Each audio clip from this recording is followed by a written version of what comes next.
History usually remembers the empires that shattered, the ones that vanished in the smoke of a single catastrophic night, or the thunder of a final desperate battle. We are taught to tell stories of maps being redrawn in blood and cities falling in an instant. But the Roman spirit in the East chose a quieter, stranger, and far more difficult path. It did not fall with a crash. Instead, it endured by breathing through the cracks of time, slowly reshaping its identity, retreating when the pressure became too great, and surviving for centuries after the rest of the world had already written its obituary. For over 1,000 years, this other Rome remained. It was often fragile, sometimes powerful, but it was never truly finished. This isn't a simple tale of sudden conquest or a dramatic collapse that happened overnight. This is a story of survival practiced as a high art, a mastery of diplomacy, a rigid devotion to law, and a memory so long that it outlived its own ancestors. This is the story of the Byzantine Empire. If this slow, rhythmic journey into the past feels worth continuing, let us move gently backward. We are going to a world where the old Roman sun was finally setting, where the future felt like a cold, uncertain fog, and where the instinct to last had not yet found its new home. Because long before there was a Byzantium, and long before Constantinople became the queen of cities, there was a single, unspoken question hanging in the dark. What does Rome become when it can no longer remain what it was? In the late hours, when the frantic noise of the modern world finally softens and the mind begins to drift toward the edges of sleep, it can be comforting to imagine an empire not as a collection of dates, but as it truly was, a living, breathing organism. We shouldn't see it as a static map in a dusty textbook or a cold list of long-dead rulers. Instead, imagine it as something organic, an entity that was born, that grew, that aged, and that desperately sought a way to never truly die. For centuries, Rome was not just a city. It was a name that carried the weight of absolute certainty. It was as reliable as the sun rising in the morning or the tides returning to the Italian shore.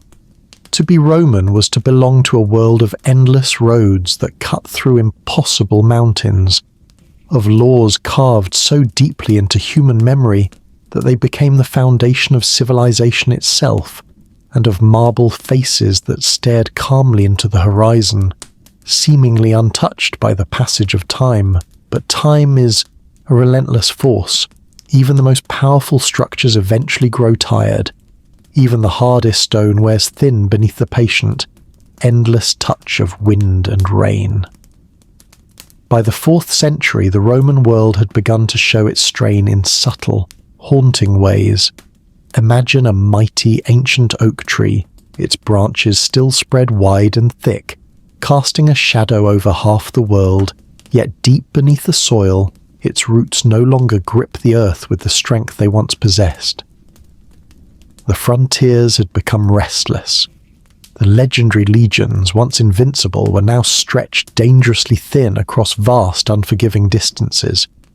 Emperors rose from the barracks and fell in the palace with an uneasy, violent speed.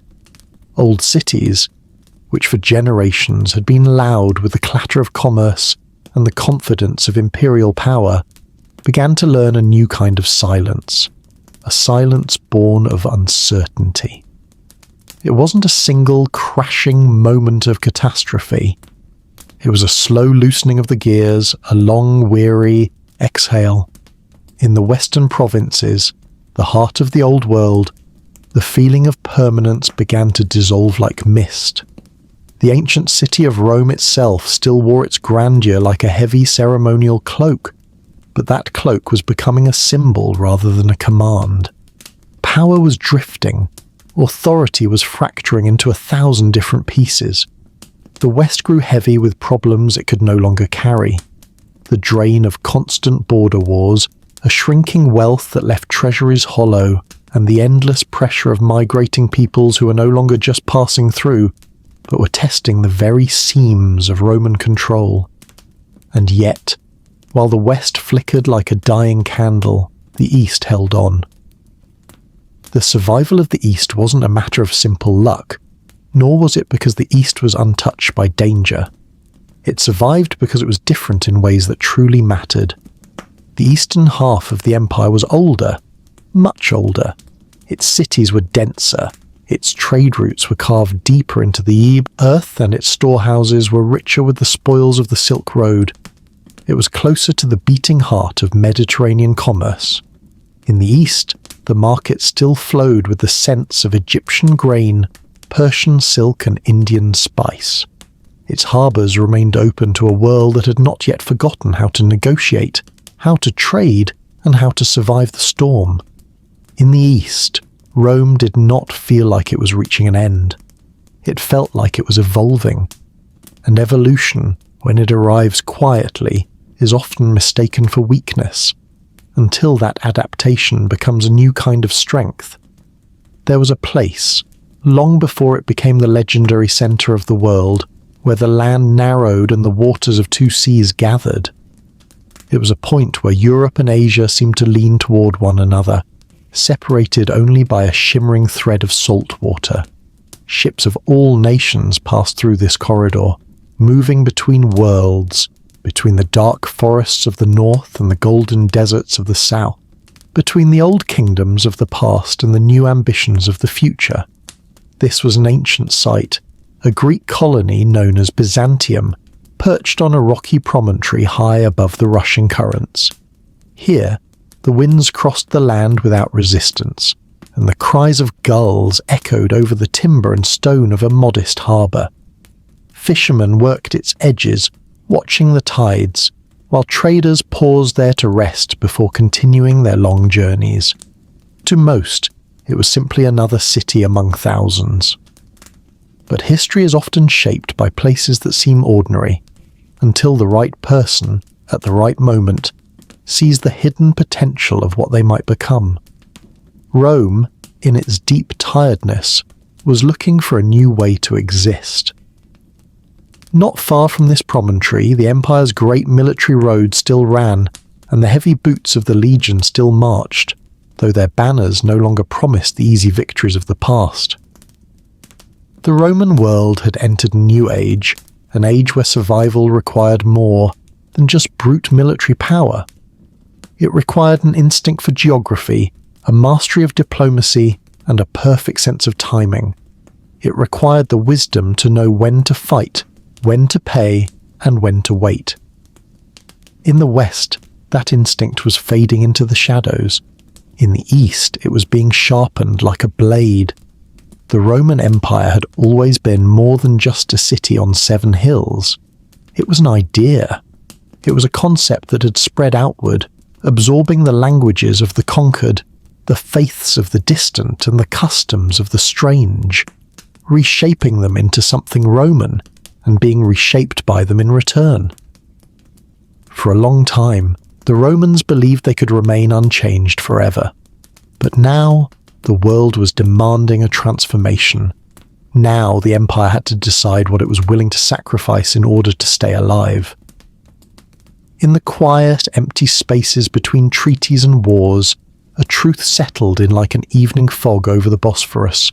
The centre could move. The spirit of Rome was not tied to the Tiber River. It could migrate. A great civilization could survive not by clinging desperately to what it once was, but by stepping into a new form without losing its soul. And so, as the West began to dim, almost gently at first, a new, sharper light was gathering in the East. A city would rise there.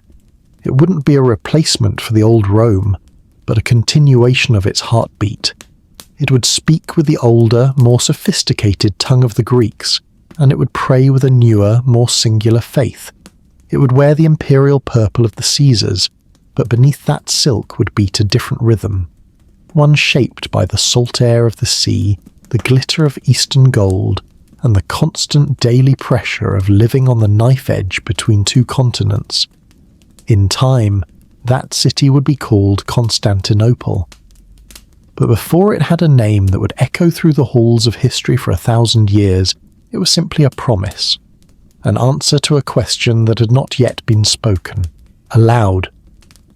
Tonight, as we begin this long story, we do not start with a parade of triumph. We start with the heavy weight of weariness. We begin with a world that has been held together for so long that its cracks have become familiar, like the wrinkles on an old man's face. We begin with an empire listening to its own heartbeat in the silence, wondering how much longer it can go on. And somewhere, on that narrow meeting place of land and water, a new Rome waits. It waits quietly. It waits patiently. It waits as if it already knows something the rest of the world has not yet understood. Because the real question is not whether Rome will fall. The quieter question, the one that will follow us like a shadow through every chapter of this history, is this: can an empire truly survive by becoming something entirely new? The world that Constantine inherited was a restless, jagged landscape, fractured by the raw hunger of ambition and exhausted by decades of chaotic uncertainty. By the time he reached for the reins of power, the Roman Empire still stretched across vast, breathtaking distances, but it no longer moved with the singular, rhythmic pulse of a healthy body. Instead, it was a divided machine. Power had been sliced into pieces among rival emperors and ambitious generals, each claiming the divine right to rule, each surrounded by legions of loyal soldiers who believed the future was something to be seized by the edge of a sword. Civil war had become the familiar bloody background noise of Roman life. Campaign after campaign, oath answered by betrayal, as the sons of Rome fought not against foreign invaders, but against their own brothers. Constantine did not rise from this turbulence as a quiet reformer or a man of peace. He was a product of the frontier, a man whose character was forged in the cold rains of Britain and the brutal clashes of the Germanic borders.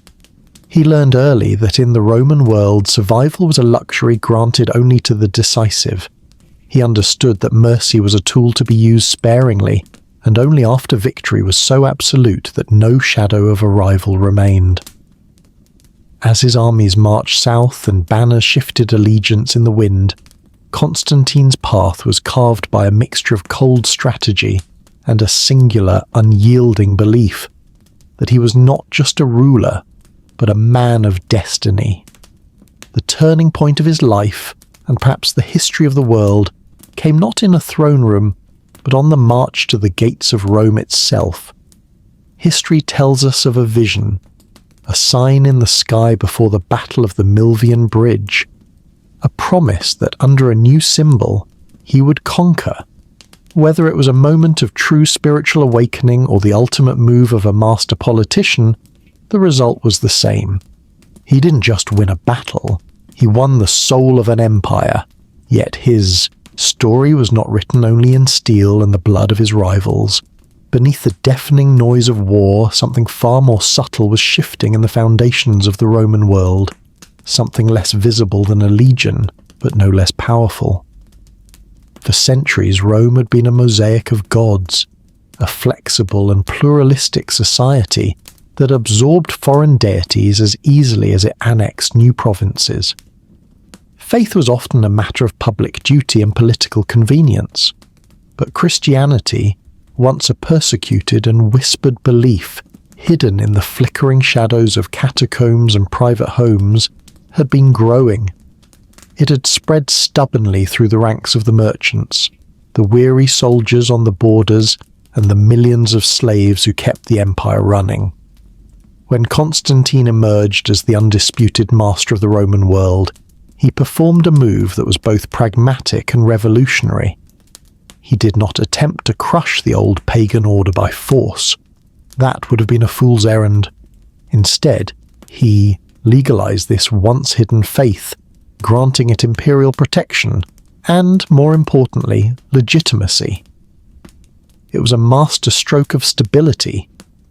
By tying his own authority to a single, organized belief system that claimed universality, he provided the empire with something it had lacked for a century: a shared moral language.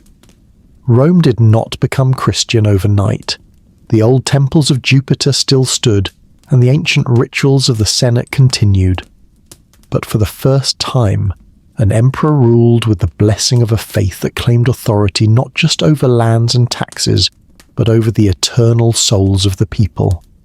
Constantine was a man who understood the power of symbolism as well as any ruler in history. He knew that true authority was not just exercised from a throne or a battlefield, it was projected through the very stones of a city. The ancient city of Rome, while still heavy with the weight of tradition and glory, had become a difficult and stifling seat for this new kind of empire. Its senatorial elites were buried in old privileges, and its geography tied the empire to a western half that was growing more unstable and economically drained by the year. Constantine's eyes turned toward the east. There, at the narrow, churning strait where Europe leans toward Asia, stood the old Greek city of Byzantium. It was modest in its current size, but Constantine saw its immense, sleeping potential.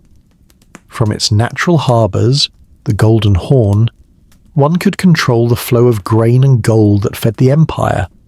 From its high walls, one could guard the vital passage between the Mediterranean and the Black Sea. Its position allowed an emperor to respond with lightning speed to threats from the Danube in the north or the Persian frontier in the east. This was not an abandonment of the Roman idea, it was a necessary evolution. Constantine ordered the transformation of Byzantium into a new, glittering imperial capital. It was a construction project of staggering proportions. Stone by stone, the city expanded until it mirrored the grandeur of the Rome it was meant to supplement. Great walls rose to touch the sky. Forums took shape with pillars of porphyry and marble brought from the furthest reaches of the world. Palaces and massive basilicas appeared where fishermen had once mended their nets. The streets were laid out with a cold Roman logic, not merely for beauty, but for control. They were built for the thundering movement of troops, for the elaborate ceremonies of the imperial court, and for the daily organized rhythms of a city that would become the new heart of the world. He renamed the city Constantinople, the city of Constantine. It was a declaration spoken without a hint of apology. The empire was no longer anchored to its ancient, tired center. Its heart could move. Its identity could stretch and adapt to a new geography without breaking. Faith, too, found its permanent home here. Great churches began to rise alongside the imperial halls, their domes signaling a future where the emperor and the church would walk hand in hand. Constantine himself remained a complex, often contradictory figure, at once a ruthless soldier, a calculating statesman, and a patron of a new religion. But in an age of transition, that complexity was his greatest strength. As the walls of Constantinople grew higher, they began to reflect a quiet, undeniable truth. Rome's spirit had not died in the chaos of the 3rd century. It had simply relocated. It had found a new vessel. While the old city of Rome remained a place of reverence and memory, the true machinery of power, the bureaucracy, the overflowing treasury, and the strategic command now flowed steadily eastward. Grain ships from Egypt arrived in the harbours like a constant pulse. Gold from the eastern mines filled the vaults. Diplomats from every known corner of the earth gathered beneath painted, gilded ceilings to negotiate with a power that was growing more sophisticated by the year. This shift was not met with universal joy. Many in the West mourned what they perceived as a decline, mistaking this migration of power for a decay of the Roman soul. But Constantine understood what they could not yet grasp. Survival was not about clinging to a specific piece of Italian soil. It was about preserving the function and the law of the empire Rome had always been a practical civilization at its core. It built roads where they were needed, it rewrote laws when they became obsolete, and it founded cities for the sake of survival, not sentiment. In that sense, Constantinople was the most Roman city ever built, even if it didn't resemble the Rome of the ancestors, by uniting absolute power, a unified faith, and a perfect geography. Constantine created an empire that could withstand pressures the old, fractured structure could never have survived. Christianity provided the spiritual glue. Constantinople provided the strategic shield. The imperial throne provided the continuity. This was not the end of Rome, it was its second life.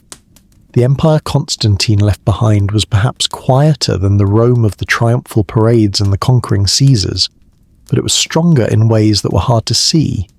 It could bend under the weight of history without shattering. It could absorb new beliefs without losing its internal order. It ruled from a place that looked toward the future, rather than staring perpetually into the past. In the centuries that followed, historians would argue over Constantine's true motives, whether he was guided by a genuine faith or a cold, calculated ambition. But history is rarely concerned with what a man feels in his heart. It cares about what he leaves behind. And the consequence of Constantine's reign was this. Rome had learned how to move forward by stepping sideways. A new capital stood watch between the continents. A new faith walked beside the purple-clad emperors. And the Roman Empire, reshaped, renewed, and quietly defiant, continued on, not as a fading echo of the past, but as a living, breathing power. The transformation was complete. The Byzantine age had begun. For a time, the Roman Empire continued to drift forward, as if the precarious balance between East and West might actually hold. On the surface, the grand illusion of a single, unified world was carefully maintained. The same complex laws were proclaimed from the Atlantic to the Euphrates.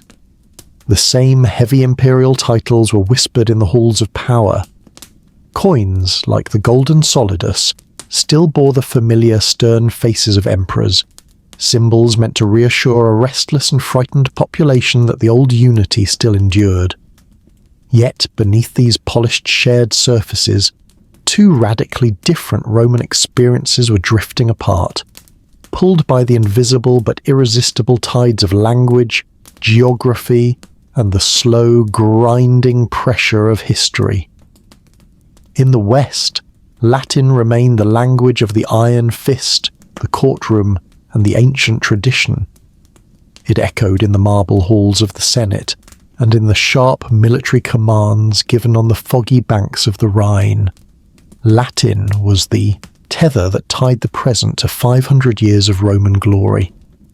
But memory, no matter how glorious, cannot sustain an empire when the granaries are empty. In the western provinces, the very fabric of Roman life was unravelling. Cities, once the vibrant heart of the empire, began to shrink as trade routes thinned out and became haunted by bandits. The great Roman roads, which had once been the veins of the world, began to crack and disappear beneath overgrowth. Wealthy elites retreated from the cities to their isolated fortified country estates, or villas, creating small private worlds that ignored the dying state around them. The once disciplined legions, the backbone of the empire, became increasingly dependent on local strongmen and mercenary groups whose loyalties shifted with the weight of gold. In the West, imperial authority began to feel like a distant, ghostly memory, and the protection of the state became a promise that could no longer be kept. In the East, however, the heart of the empire beat with a different, more ancient energy. Here, the world spoke Greek, the language of the philosopher, the merchant, and the common street vendor. This was not a rejection of the Roman identity, but a reflection of what the East had always been. A land older, denser, and more urbanized than anything in the West. While the West was becoming a world of lonely farms and decaying forts, the East remained a world of teeming agoras and sophisticated networks of exchange. Greek allowed the administrators in Constantinople to govern with a level of efficiency and nuance that the West had lost. It allowed merchants to trade freely with the distant ports of the Silk Road, and allowed scholars to preserve the massive libraries of ancient knowledge that stretched back long before Rome was even a village on the Tiber. This division was never officially announced in a single decree. It was lived day by day in the shifting priorities of the people. Administratively, the two halves grew apart in their needs and, more importantly, in their resources. The West, desperate and cash-strapped, relied almost entirely on raw military force to defend its impossibly long and vulnerable borders. But force costs money that the West no longer had. The East, wealthier and anchored by the massive tax revenues of Egypt and the Levant, could afford a different kind of survival. It could afford diplomacy. It could pay subsidies to buy off invaders or hire strategic allies to fight its battles. Where the West met every crisis with the desperation of a drowning man, the East met every threat with the cold, calculated logic of a banker. This difference in strategy changed the fate of millions. When waves of migrating peoples, the Goths, the Vandals, the Huns, crossed into Roman territory seeking land and security, the West simply shattered under the weight. Its systems were too brittle, its cities too hollowed out to adapt. The East, by contrast, managed these movements through a masterful game of treaties, payments, and controlled settlements. The Eastern emperors were not invulnerable, but they were flexible. They understood that sometimes the best way to defeat an enemy was to make him a Roman official. Over the middle of the 5th century, the idea of a universal Roman world became an impossible fiction.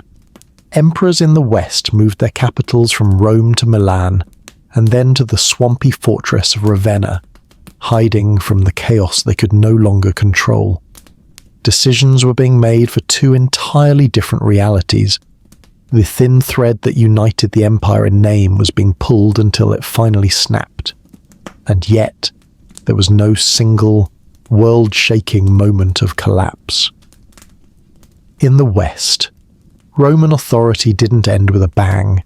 It faded like the light of a long winter evening. One province after another slipped away through neglect rather than conquest. Local Germanic kings and warlords stepped into the vacuum left by the retreating empire, often adopting Roman titles and laws just to keep the machinery of society running. Roman law continued in fragments, and the purple cloak of the emperor was worn by men who had no real power to command. Then, in the year 476, the symbol finally gave way to the reality. The last boy emperor of the West, ironically named Romulus Augustulus, was quietly removed from power by a Germanic general named Odoacer. There was no grand final battle on the hills of Rome. No thunder marked the moment. No single voice cried out that the ancient world had ended. The office of the Western Emperor simply ceased to matter, and the regalia, the crown and the purple robes, were sent eastward to Constantinople. The city of Rome, which had once dictated terms to the known world, now found itself under the rule of a king who owed only a nominal, distant respect to the East. To later generations, this would be marked as the fall of Rome. But in the East, the empire did not feel fallen at all. From the high, golden halls of Constantinople, the loss of the West was viewed not as an ending, but as a painful yet necessary narrowing of the focus.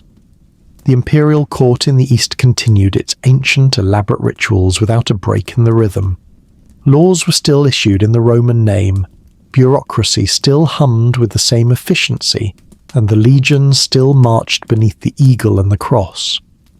The empire had lost its vast western territories, its ancient birthplace, and much of its prestige, but it had not lost its core. The Eastern Empire stood alone now, and in that solitude its identity began to harden. It did not call itself Byzantine. That is a name historians gave it much later. To the people living there, they were simply Romaioi, Romans. They saw themselves as the unbroken continuation of the dream started by Augustus. However, without the West, the East became more self-aware, more deliberate in its Greek character. Christian belief, once a subject of debate, hardened into the very structure of the state. The imperial court refined its ceremonies into a high art, projecting an image of absolute stability and divine order to a world that was becoming increasingly chaotic. There was deep sorrow in the loss of Italy and the ancient capital, but there was also a newfound clarity. The Roman world had been divided not just by a line on a map, but by fate itself. One half had given way to the crushing pressures of a changing world. The other half had learned to live within those pressures, to breathe underwater, and to thrive in the gaps of history. The East would carry forward the name, the law, and the burning ambition of Rome, but it would do so on its own terms, looking toward the sunrise. As the 5th century drew to a close, a quiet, undeniable truth settled over the Mediterranean. Rome had not vanished. It had simply learned how to stand alone. When the western half of the Roman world finally slipped away into the darkness of the 5th century, it left behind more than just empty imperial titles and abandoned, weed-choked provinces. It left a visceral, terrifying warning. From the high balconies of the Great Palace in Constantinople, the Eastern Roman elite watched with held breath as the ancient defences of their ancestors failed and assumptions of Roman invincibility collapsed like a house of cards. The lesson was quietly absorbed into the very DNA of the state. In this new, brutal world, raw strength alone would never be enough. To survive, the empire would have to treat endurance not as a lucky consequence of power, but as a deliberate, calculated craft. Threats began to gather on every horizon, like storm clouds moving in from a dark sea. To the north and west, waves of new peoples pressed relentlessly against the Danube frontier. The Romans labelled them barbarians, a term that had more to do with Roman fear and cultural pride than the actual nature of the people themselves. These were the Goths, the Huns, and later the Avars and Slavs. Some came as desperate refugees seeking fertile land, others as lightning-fast raiders, and some as sophisticated armies led by kings who had spent years studying Roman military tactics, only to turn that knowledge against their teachers. They were all drawn to the same thing, the warmth and light of a Mediterranean world that was still staggeringly rich compared to the wild forests of the north. To the east, an even older and more formidable rival remained alert. The Sassanid Persians sat across the border, a mirror-image empire that was just as proud and just as organized as Rome. They watched Constantinople with the cold calculation of an equal predator. The Roman world was no longer the uncontested center of gravity. It had become a prize, vast, wealthy, and seemingly vulnerable. At the heart of this pressure stood the city of Constantinople itself. But the city did not simply exist within the empire. It was the empire. If the city held, Rome lived. If it fell, the dream ended. This reality led to the creation of the most formidable defensive system in human history, the Theodosian walls. These were not just walls, they were an engineering marvel of stone and intent. Stretching for miles across the landward side of the city, they consisted of 3 separate layers of defense. First, a deep, wide moat, then a low outer wall, and finally, the massive inner wall, nearly 40 feet high and thick enough for several men to walk abreast. They were built with a sophisticated understanding of seismic activity and siege engines, designed to bend without breaking and to shatter any army that dared to test them. These walls did more than stop arrows and rams. They bought the most precious commodity in the world, time. They bought time for reinforcements to sail from the distant Aegean, time for diplomats to sow seeds of discord among the enemy, and time for the harsh winters or the hunger of a long siege to break the will of the attackers. Again and again, forces that would have levelled any other city on earth broke themselves against these layers of limestone and brick. Constantinople became a living citadel, breathing, adapting, and refusing to fade. But the Eastern Romans knew that even the strongest stone would eventually crumble if relied upon alone. They mastered subtler, more Byzantine tools of survival. In the vaults beneath the capital, gold was treated as a weapon as powerful as any sword. This was the age of the solidus, the dollar of the Middle Ages, a coin so pure and trusted that it fueled the trade of the entire known world. When an army was too large to fight, the Romans simply used this gold to buy them off. They paid subsidies to one tribe to attack another, effectively turning their enemies into a buffer zone of shifting loyalties. They even created what might be the world's first formal intelligence agency, the Scrinium Barbarorum, or the Bureau of Barbarians. While the rest of the world relied on brute force, the bureaucrats in Constantinople were busy mapping the family trees of foreign kings, tracking the internal rivalries of distant tribes, and figuring out exactly which chieftain could be bribed and which one could be flattered. Marriage alliances became another pillar of this strategy. Imperial princesses were sent to foreign courts, not as prizes of war, but as human anchors of loyalty, binding the fate of fierce warlords to the survival of the Roman throne. To an outsider, this looked like cowardice or bribery. To the Romans, it was the economy of force. Why fight a war that could be delayed? Why exhaust the precious blood of the legions when a well-placed bag of gold or a carefully worded treaty could redirect an invasion elsewhere? They understood that survival did not require a constant string of glorious victories. It required the systematic avoidance of a single catastrophic defeat. This mindset demanded a heavy price in discipline. Emperors and high officials had to resist the ancient seductive temptation to chase military glory at the risk of the state's stability. They measured every threat with the cold eye of a grandmaster playing a multi-generational game of chess. Borders were allowed to shift, provinces were occasionally abandoned, and resources were concentrated only where they mattered most. The empire became leaner, more defensive, and acutely aware of its own limitations. Within the gates of Constantinople, daily life continued with an air of controlled, almost ritualistic vigilance. Every morning, as the sun touched the golden domes of the churches, the markets opened beneath the shadow of the watchful towers. Ships crowded the harbours of the Golden Horn, bringing not just grain and oil but news, rumours of a new king in the north, a revolt in the east, or a famine in the south. Clerics, soldiers, and the vast army of bureaucrats moved through the streets like parts of a massive unseen machine. This was not an empire at ease. It was an empire on high alert, a society that had turned its very anxiety into a form of strength. Survival shaped the culture itself. The elaborate ceremonies of the imperial court were not just for show.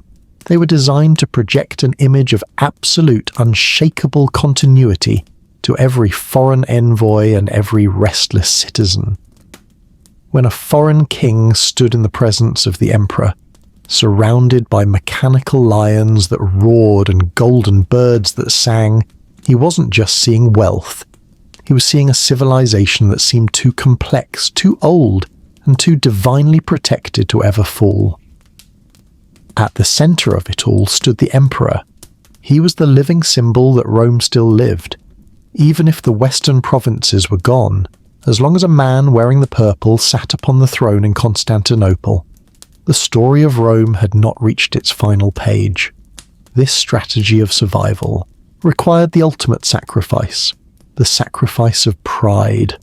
The Romans had to accept that they could no longer dominate every border or dictate terms to every neighbour. They chose to endure rather than to burn brightly and vanish. while other kingdoms, the Vandals, the Ostrogoths, the Huns, rose and fell in spectacular, violent flashes of conquest. The Eastern Roman Empire persisted through the sheer power of its institutions. Each generation inherited a state that was often battered, sometimes wounded, but always functioning. Constantinople became the eternal symbol of this philosophy of the long game.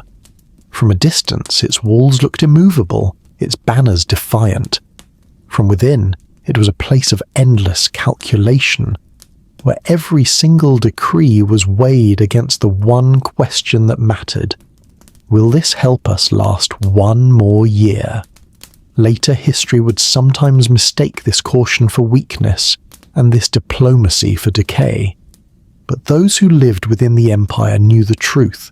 They understood that survival, when practiced with such ruthless intelligence over centuries, is the greatest victory of all. The Eastern Roman Empire had learned how to live in a world that wanted it dead, and in doing so, it became the bridge that carried the ancient world into the dawn of the future.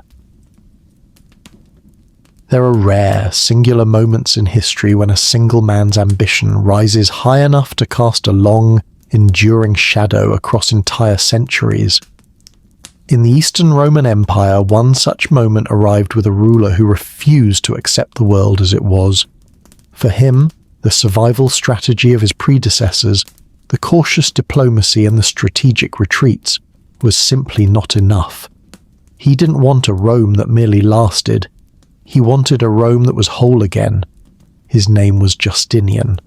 Justinian did not come to power amidst a storm of chaos or the smoke of a civil war. Instead, he inherited a state characterized by a quiet, almost cautious stability. The empire he stepped into was smaller than the Rome of the ancestors, yet it was intact, defended by the massive Theodosian walls, sustained by the golden flow of Mediterranean trade, and guided by a bureaucracy that excelled in the art of the possible. For many rulers, this would have been the peak of success, but for Justinian, this stability was not a destination, it was merely a foundation. He looked at the maps of the old empire, at Italy, at North Africa, at the lost provinces of the West, and saw not gone territories, but unfinished business.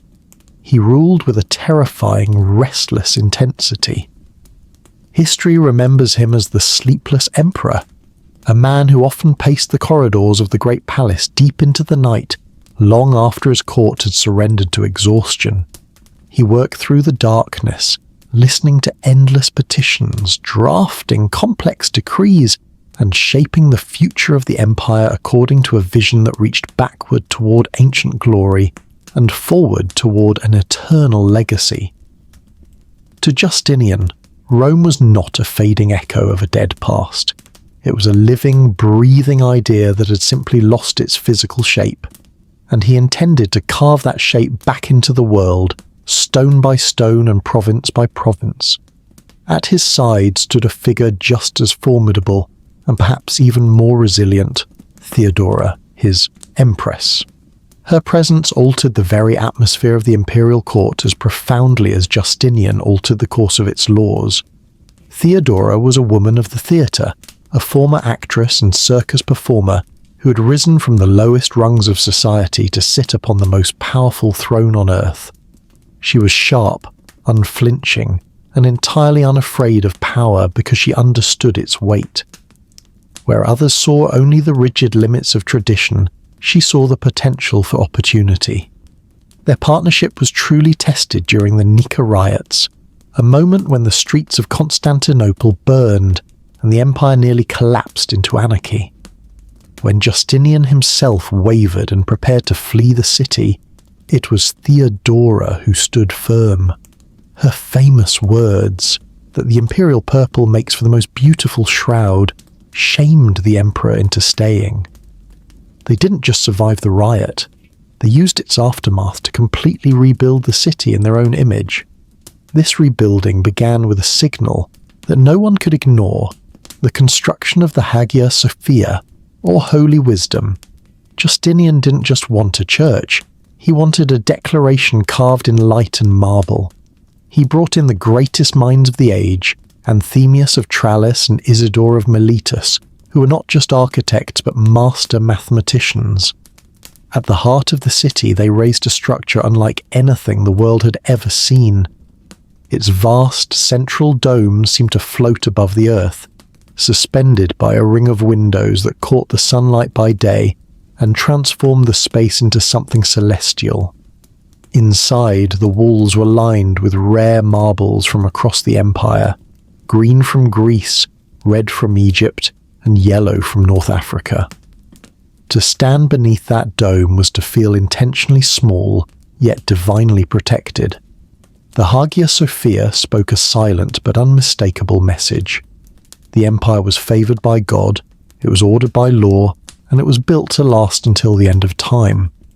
But Justinian's ambition reached even further than stone and ceremony.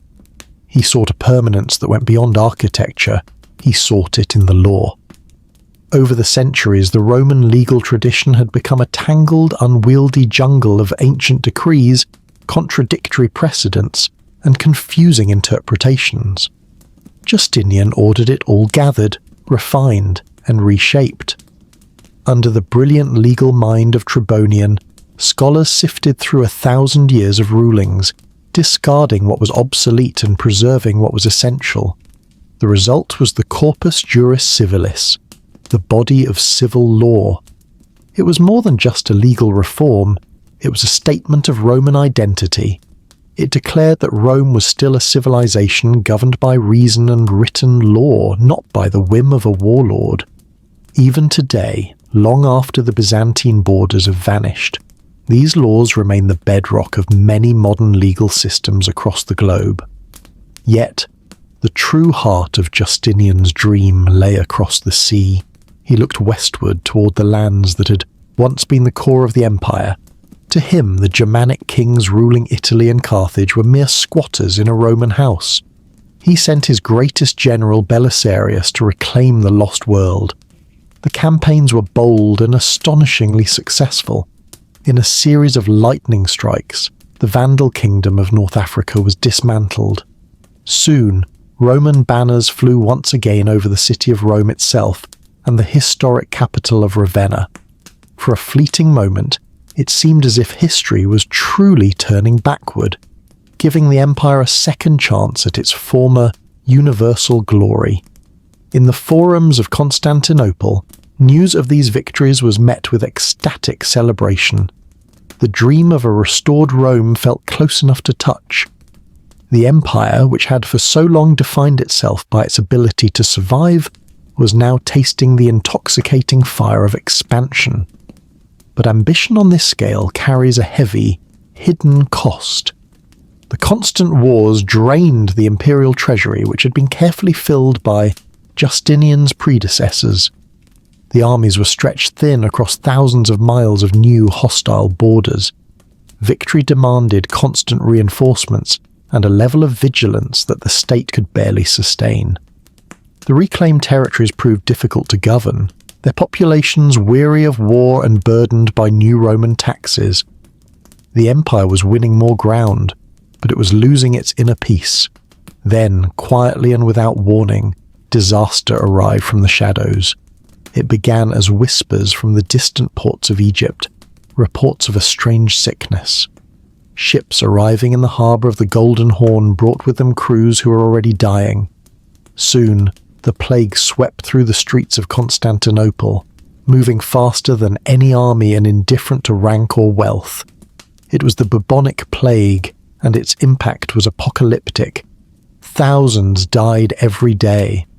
The streets emptied, homes fell into a haunted silence, and the smell of death hung over the once vibrant city.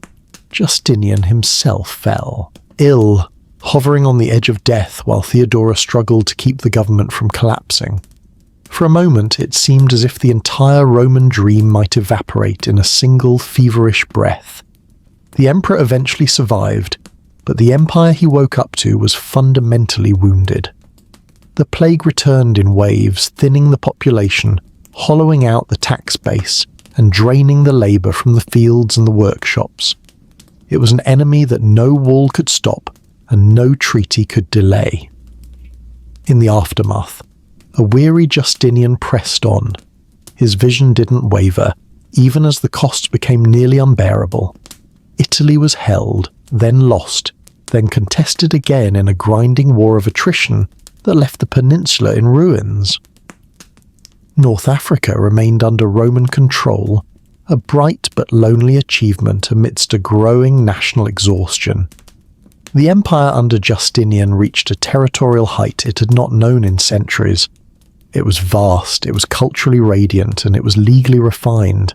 And yet beneath the surface of this magnificent restoration, the cracks were widening. The strain of constant effort, the rebuilding, the lawmaking, the endless wars, and the fight against the plague left no room for rest. This was ambition at its peak. Justinian's reign embodied the ultimate paradox of greatness. The very same force that lifts an empire to the heavens can also weigh it down until it breaks. He restored Rome's shape, but he could not restore its ease.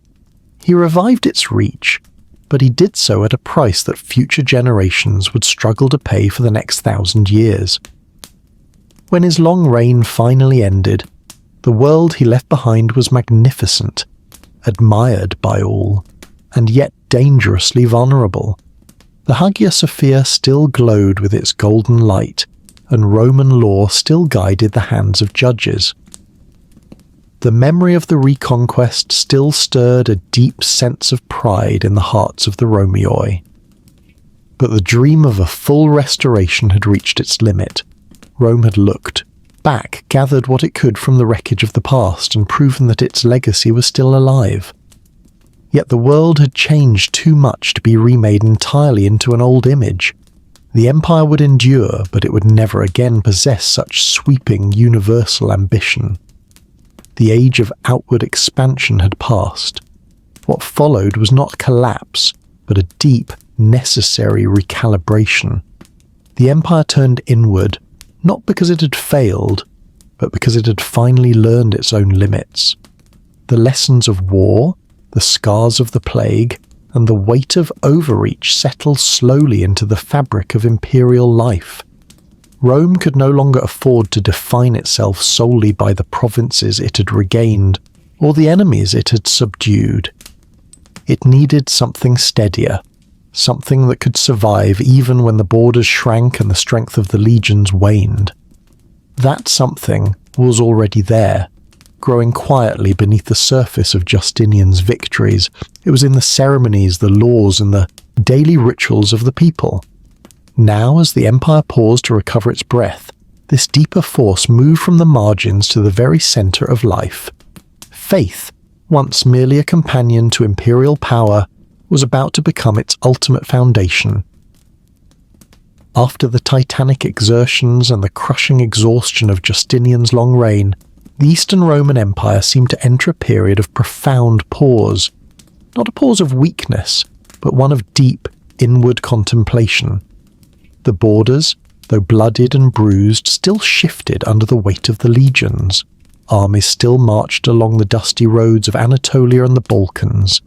Yet, beneath the visible movements of high politics and the grinding machinery of war, a much deeper, more permanent structure was settling into place. The Eastern Roman Empire was no longer simply a Roman state ruling with Christianity by its side. It was transforming into a truly Christian empire, where faith was woven into its very heartbeat, its language, and its identity. In this new world, faith was no longer merely a protected belief or a personal choice. It was the gravity that held daily life together. From the grandest city to the humblest mountain village, the landscape began to change. Stone, churches, their domes echoing the curve of the heavens dotted the horizon. In place of the old Roman sundials, the rhythmic sound of the semantron, a long wooden plank struck with a mallet, marked the hours of prayer, tying the movement of time to the divine. The ancient calendar, once filled with pagan festivals and triumphs of the Caesars, was rewritten to follow the sacred seasons of the Church. Life was now a cycle of fasts and feasts, of quiet mourning during Lent and ecstatic celebration during Easter. Theology was no longer a subject reserved for bearded scholars in ivory towers. It influenced the drafting of laws, the definitions of morality, and the very structure of public order. In the streets of Constantinople, it was said that you couldn't buy a loaf of bread without the baker debating you on the nature of the Trinity. What one believed, and precisely how one believed it, had become a matter of life and death. In this intricate tapestry of faith, the emperor occupied a position that was both unique and terrifyingly powerful. He was no longer worshipped as a living god, as the emperors of old Rome had once demanded. That would have been blasphemy in this new age. Instead, he ruled as the vicar of Christ, God's chosen representative on earth. He was the bridge between the celestial and the terrestrial.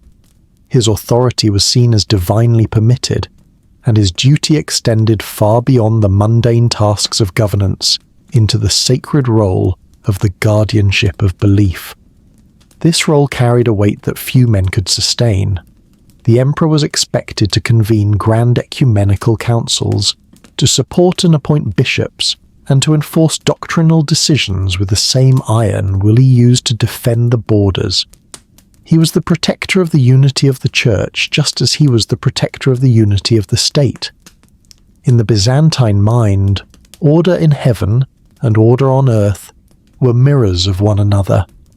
To allow a fracture in faith was to invite a fracture in society. A heresy wasn't just a religious disagreement.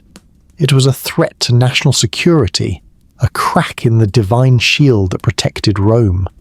The Church, in turn, became so deeply intertwined with imperial power that the two could no longer be untangled.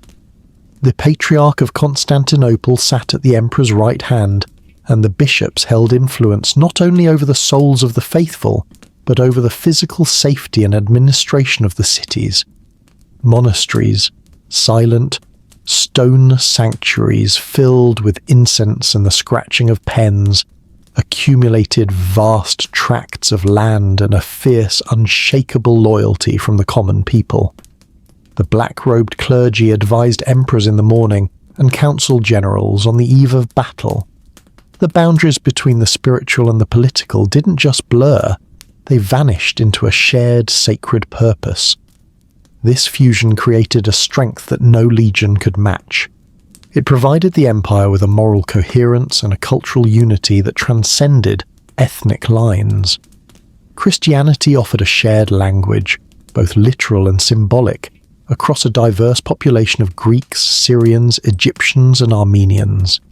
It bound them into a single spiritual framework, reminding every citizen that they belong to something far larger and more eternal than a mere political state. Yet this unity was born of constant tension. Christianity was not a single, simple block of belief. Disagreements over the most minute details of doctrine, the exact nature of Christ's divinity or the role of icons, ran deep, and the emperor often found himself as the weary mediator in conflicts that threatened to tear whole communities apart. These theological disputes, such as the long struggle over monophysitism, forced emperors to choose sides, often alienating the very provinces they were trying to protect. Still, the empire believed this struggle was the price of truth. To preserve unity, faith had to be defined with surgical precision. The result was a tradition that would eventually be known as Orthodox Christianity, a faith that was carefully articulated, ritually rich, and perfectly aligned with the imperial order. It emphasized mystery, reverence, and an unbroken continuity with the past. The Divine Liturgy, performed beneath the golden mosaics of the Hagia Sophia, became an immersive experience of chant, incense, and light, designed to draw the soul upward, convincing the worshipper that for a few hours they were standing in the court of heaven itself. As the Eastern Church grew in confidence and complexity, its relationship with the ancient church in Rome began to grow colder. In the West, the Bishop of Rome, the Pope, found himself filling a void left by the collapse of imperial authority. As the Roman state in Italy faded into memory, the papacy took on the roles of leader, protector, and judge. Gradually, Rome's spiritual leadership became more independent, more assertive, and less willing to accept dictates from an emperor living 1,000 miles away in the east. In Constantinople, this independence was viewed with a mixture of confusion and unease. The Eastern Romans still saw themselves as the rightful heirs to all Roman authority, both secular and sacred. It seemed only natural that the emperor, as God's representative, should guide the entire Christian world. The growing autonomy of the Pope challenged the very core of this Byzantine worldview. Language, too, deepened this silent divide. Latin remained the tongue of the West, while Greek had become the exclusive language of the East. Words that had once carried a shared meaning across the Mediterranean began to drift apart. Theological concepts translated from one language to another lost their nuance, leading to misunderstandings that accumulated slowly and almost imperceptibly, like silt settling at the bottom of a river. There was no sudden break, no dramatic declaration of war. Instead, habits diverged. Customs, such as the type of bread used in communion or the wording of the creed, became points of stubborn pride. Trust was thinning, and the two halves of Christendom were beginning to look at one another as strangers. Within the empire, however, this focus on faith provided a new kind of anchor. This was a moment of inward focus in the long Byzantine story. After the exhausting ambitions of Justinian's reconquests and the trauma of the Great Plague, the empire turned toward the definition of its soul rather than the expansion of its maps. It clarified what it believed, how it ruled, and why it was chosen to endure. Faith was no longer a companion to power, it had become its very foundation. The Eastern Roman Empire had finally become something distinct, neither purely the Rome of Augustus nor the Greece of Pericles, but a new layered entity, the Byzantine Christian Empire. The shape of this union would influence every chapter that followed, acting as a source of incredible strength in moments of crisis and a source of bitter complication in moments of peace. For now, the empire rested within its beliefs, gathering a new kind of strength not from the conquest of land, but from the conviction of the heart. It was preparing itself, perhaps unknowingly, for the trials that were already waiting just beyond the horizon. Trials that would test whether an empire built on faith could withstand a world of fire. There are dangers an empire can prepare for, armies sharpening their steel at the border, enemy fleets appearing like ghosts on the horizon, and the slow, grinding pressure of rivals waiting for a single moment of imperial weakness.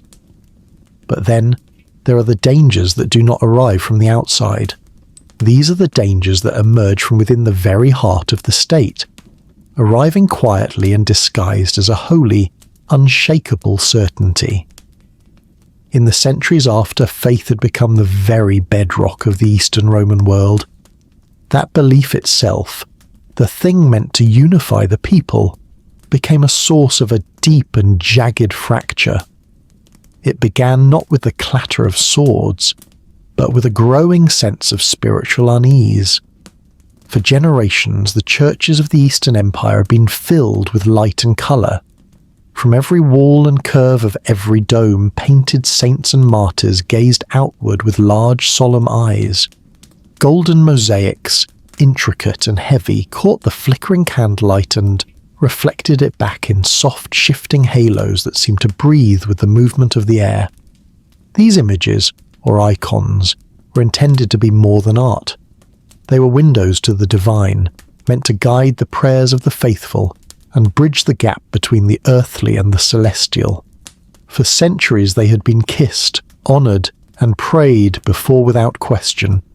But slowly, in the high halls of power and the dusty cells of certain monasteries, doubts began to take root. some began to wonder if this reverence had crossed a dangerous line, if the window had become the object of worship itself. The empire lived beneath the shadow of the Second Commandment, the ancient law that warned against the creation of graven images.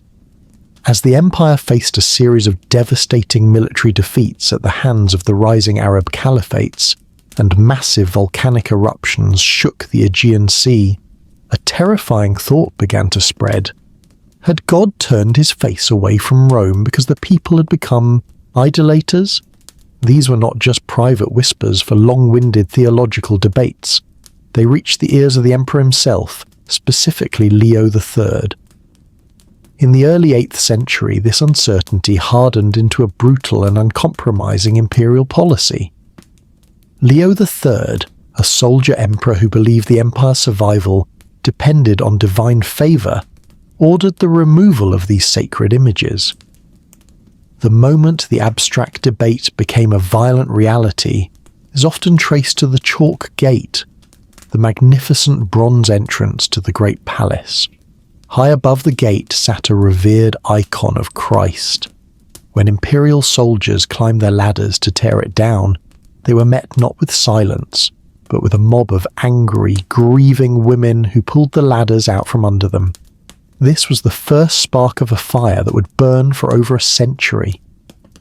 What had once been a source of quiet devotion now provoked a raw and jagged anger. The movement became known as Iconoclasm, literally the breaking of images. To the iconoclasts, this was a necessary purification, a return to the stern spiritual discipline of the early church. To them, an image of the divine was an impossibility, a lie crafted in wood and paint. But to the iconodules, or servants of images, this was an assault on the very core of their faith. They saw the icon as a testament to the fact that God had become human. To destroy the image was to deny the reality of Christ's presence in the world. The conflict did not unfold as a simple war between two armies. It was a civil war of the soul that cut deep into the fabric of families, cities, and institutions. Monks, who were often the most fierce defenders of icons, became the primary targets of imperial wrath.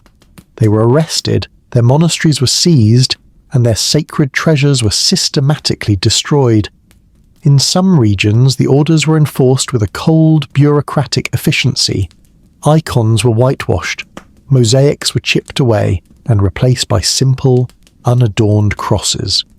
In other regions, local governors looked the other way, allowing the faithful to hide their beloved saints in cellars and secret mountain caves. The emperor, who was supposed to be the guardian of unity, now found himself as the primary source of controversy. By involving imperial authority so deeply in a matter of individual conscience, the state had tied its very stability to a theological certainty that proved impossible to maintain. Each new decree only hardened the opposition. Each act of enforcement only deepened the resentment that the common people felt toward the distant palace. The empire, which should have been focusing its energy on its shifting borders, now turned its strength inward. Vast resources, gold, time, and human talent were spent suppressing dissent and arguing over the nature of holiness. Trust between the ruler and the ruled began to erode. Loyalty to the state became conditional, tied no longer just to law and order, but to a person's deepest religious convictions. The careful ancient balance between the church and the state, once the greatest source of Roman strength, became a source of constant, agonizing strain. Political instability followed as a natural consequence. Emperors rose and fell based on their stance on icons. Policy shifted wildly from one reign to the next, swinging like a heavy pendulum between destruction and restoration. A church that had been stripped bare by one emperor would be lavishly redecorated by his successor, only to be whitewashed again a few decades later. The empire seemed caught in a repetitive, exhausting cycle, unable to find a way to settle its own soul. Meanwhile, the enemies of Rome watched from across the frontiers. They saw a Byzantium distracted and divided against itself. While the Greeks debated the composition of paint and the nature of holy shadows, the pressure on the borders only mounted. Provinces grew harder to govern from a capital that seemed obsessed with its own internal purity. Defences weakened, not necessarily from a lack of soldiers, but from an exhaustion of the spirit. The irony was painful to witness. The empire that had survived centuries of foreign invasion, through masterful diplomacy and infinite patience, now struggled against an idea it could not easily control with either gold or steel. Walls could stop an army of Persians or Avars. Gold could delay a war with a restless Khan. But a belief, once it has taken hold of the heart, cannot be commanded into harmony by an imperial edict. And yet, even through this deep division, the empire stubbornly endured. Eventually, after more than a century of strife, the storm began to exhaust itself. A final compromise, shaped by decades of suffering and restraint, slowly took hold. In the year 843, a council was held that finally restored the icons to their place of honour. They returned not as idols to be worshipped, but as theologians in colour, windows meant to guide the mind toward the divine without replacing it. This final resolution is still celebrated today as the triumph of Orthodoxy, but the damage of the Iconoclast period left deep, permanent scars that could never be fully erased. It had permanently weakened the trust in the absolute authority of the emperor in matters of faith. It had hardened the divisions between the Greek-speaking East and the Latin-speaking West, as the popes in Rome had remained steadfast defenders of icons throughout the controversy, viewing the Byzantine emperors as little more than heretics. When the empire finally emerged from this long shadow, it was standing, but it was altered. It had learned how fragile its internal unity truly could be, even when a shared faith sat at its centre. The calm, almost arrogant confidence of the earlier centuries had been replaced by a new kind of caution, an awareness that survival required not only external strength and clever diplomacy, but a profound and delicate internal restraint. Byzantium had turned on its own soul, torn itself apart, and somehow found the will to sew itself back together. But the cost of that survival, the lost art, the broken trust, and the deepened divisions, would be felt long after the last icon was lifted back into the golden light of the Hagia Sophia. While the Eastern Roman Empire was turning its energy inward, tearing itself apart over the nature of holy icons and imperial authority, the world was already shifting into a new and dangerous era. In the decades following Justinian's death, while his successors were locked in a grueling and final struggle with their ancient Persian rivals, a new and unexpected storm was beginning to gather in the silence of the southern deserts. It began quietly, a murmur from the dry, windswept sands of Arabia, and then erupted with a momentum that seemed almost unstoppable. This challenge did not emerge from the ancient paved roads of old imperial capitals or from the courts of long-established kingdoms. Instead, it rose from the margins of a world long considered peripheral to the grand flow of Roman history, carrying with it a burning conviction that moved faster than any army the Romans had ever encountered. The rise of Islam arrived with a speed that defied all contemporary military logic. For decades, the Byzantine Empire and its great rival, the Sassanid Persians, had been locked in a titanic last great war of antiquity, an exhausting struggle that had drained both empires of their gold, their soldiers, and their will to govern. When the Arab forces surged outward in the 600s and 30s, they found a Roman world that was spiritually and physically hollowed out, unified by a singular faith, a fierce discipline, and a shared purpose.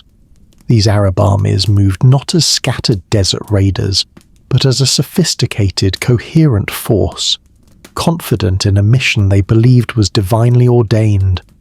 For the Eastern Roman Empire, this was an existential shock, a challenge that did not fit into any of the familiar patterns of their past wars with Persians or Germanic tribes.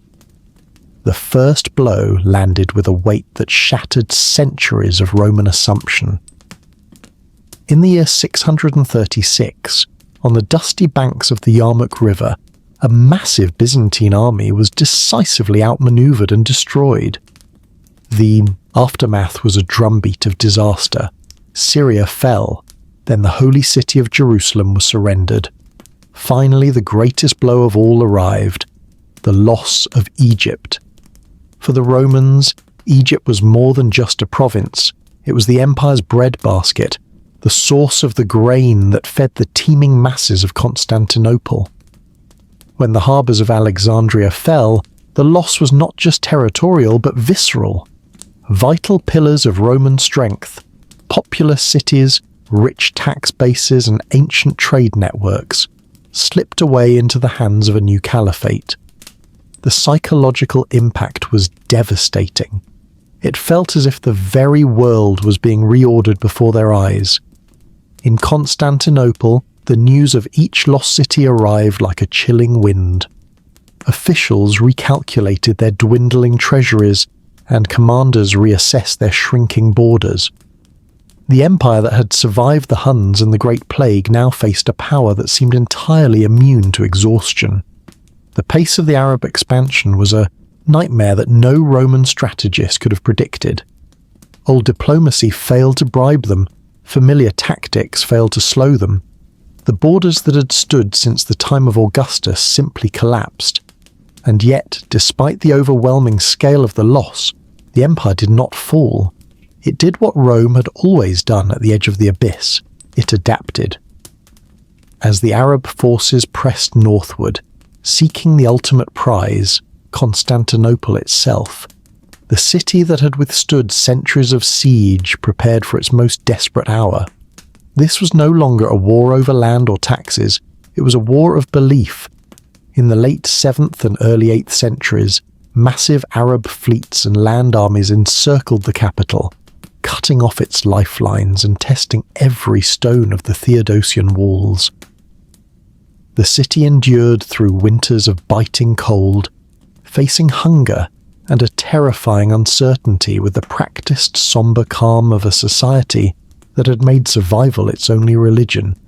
But this time, a secret weapon tipped the scales, a discovery so vital that its formula was guarded by the emperor himself as a state secret. This was Greek fire. Launched from bronze siphons mounted on the prows of Byzantine dromons, this liquid fire was an alchemical nightmare. It did not just burn, it clung to wood, cloth, and human flesh alike. Most terrifyingly, it could not be extinguished by water. In fact, water seemed only to feed its fury. When the Arab fleets entered the Bosphorus, they were met by a sea of literal flame. The sight of ships burning upon the water itself sowed a deep terror among the attackers. Against this technological marvel, sheer numbers were not enough. The sieges were broken, and the heart of the empire was saved. However, the survival of the heart required the sacrifice of the limbs. The empire was forced to abandon any remaining dreams of a full, Justinian-style restoration. It turned its focus entirely to what could be defended with the resources at hand. To do this, the Byzantines completely reorganized their remaining lands into the theme system. Instead of a distant central army, the empire was divided into military districts or themata. Here, soldiers were granted plots of land in exchange for hereditary military service. This tied the defenders to the soil they were protecting, creating a resilient, decentralized defense that could react to raids instantly, without waiting for orders from the capital. What emerged from this fire was a smaller empire, but a much harder, more concentrated one. Byzantium no longer imagined itself as the universal ruler of the entire Mediterranean world. It recalibrated its identity, seeing itself instead as the guardian of a sacred frontier, the shield between the Christian world and the rising power of Islam. The shock of the Arab conquests forced the Romans to redefine themselves, shifting from a sprawling, overstretched entity into a resilient fortress state. Within this atmosphere of constant tension, the rhythms of life in Constantinople continued with a new, somber discipline. The city absorbed waves of Greek-speaking refugees from lost provinces in Syria and Egypt, reshaping its culture and reinforcing its Eastern character. The loss of the great breadbasket in Egypt meant that life was leaner, and the luxury of the past was replaced by a grim necessity. Every market day and every church service was held under the shadow of the frontier. The Eastern Empire had faced its greatest existential challenge and had emerged without its former illusions. It had learned that survival required more than holding territory. It required the preservation of a core identity, even when the world beyond the walls was transformed beyond recognition. Islam would remain a permanent and powerful presence on the horizon, shaping the fate of the Mediterranean for 1,000 years. Byzantium would face this new world again and again, sometimes winning back a province, often losing a city, but never entirely, surrendering. The empire that emerged from this era was chastened, disciplined, and eternally alert. It had been struck hard, and its scars were deep. It had lost its oldest and richest lands, its pride was wounded, and its Mediterranean lake had become a shared and contested battleground. Byzantium no longer stood at the centre of the world, it stood at the edge, a lonely lighthouse in a storm. Yet, in this narrower, more dangerous world, something unexpected happened. As the urgency of immediate survival gave way to a long grinding stalemate, the empire found a new kind of stability. Its borders hardened, its institutions tightened, and the shock of loss was slowly transformed into a culture of resilience. What could not be reclaimed was finally accepted. What remained was protected with a fierce, religious intensity. The empire was quieter now, its ambitions more focused.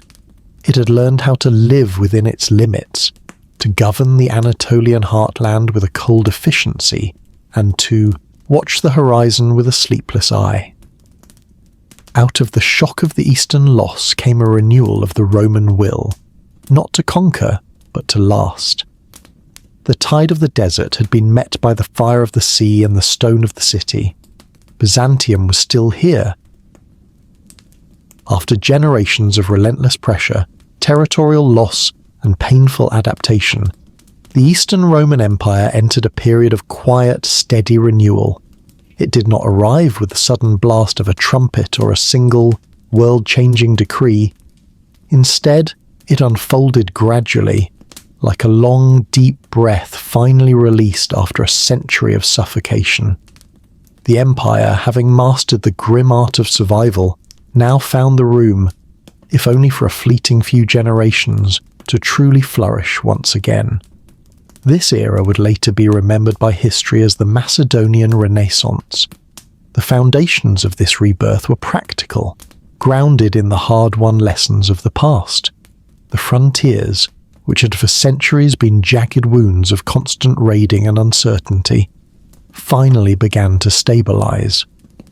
The administration in Constantinople tightened its grip, rooting out the corruption that had slowed the wheels of the state. The military, reshaped by the theme system, regained its confidence. The empire was no longer just a wounded animal backed into a corner. It was becoming a predator again. For the first time in nearly 300 years, the citizens of Byzantium could look beyond their high walls without the constant gnawing shadow of fear. At the heart of this military and political resurgence stood a man whose name still echoes with a mixture of awe and terror: Basil II. Basil was a ruler who lived not for the spectacle of the palace, but for the grit of the camp. Unlike the emperors of the past who draped themselves in silk and stayed behind gilded doors, Basil spent the majority of his 49-year reign on horseback. He was a man of relentless, almost singular focus. he famously eschewed the elaborate jewellery and perfumes of the court, often wearing his purple cloak over his armour, smelling of the stable and the march rather than incense. Where earlier emperors had relied on shifting diplomacy to manage their neighbours, Basil relied on a cold, unyielding persistence. His defining struggle was against the Bulgarian Empire to the north.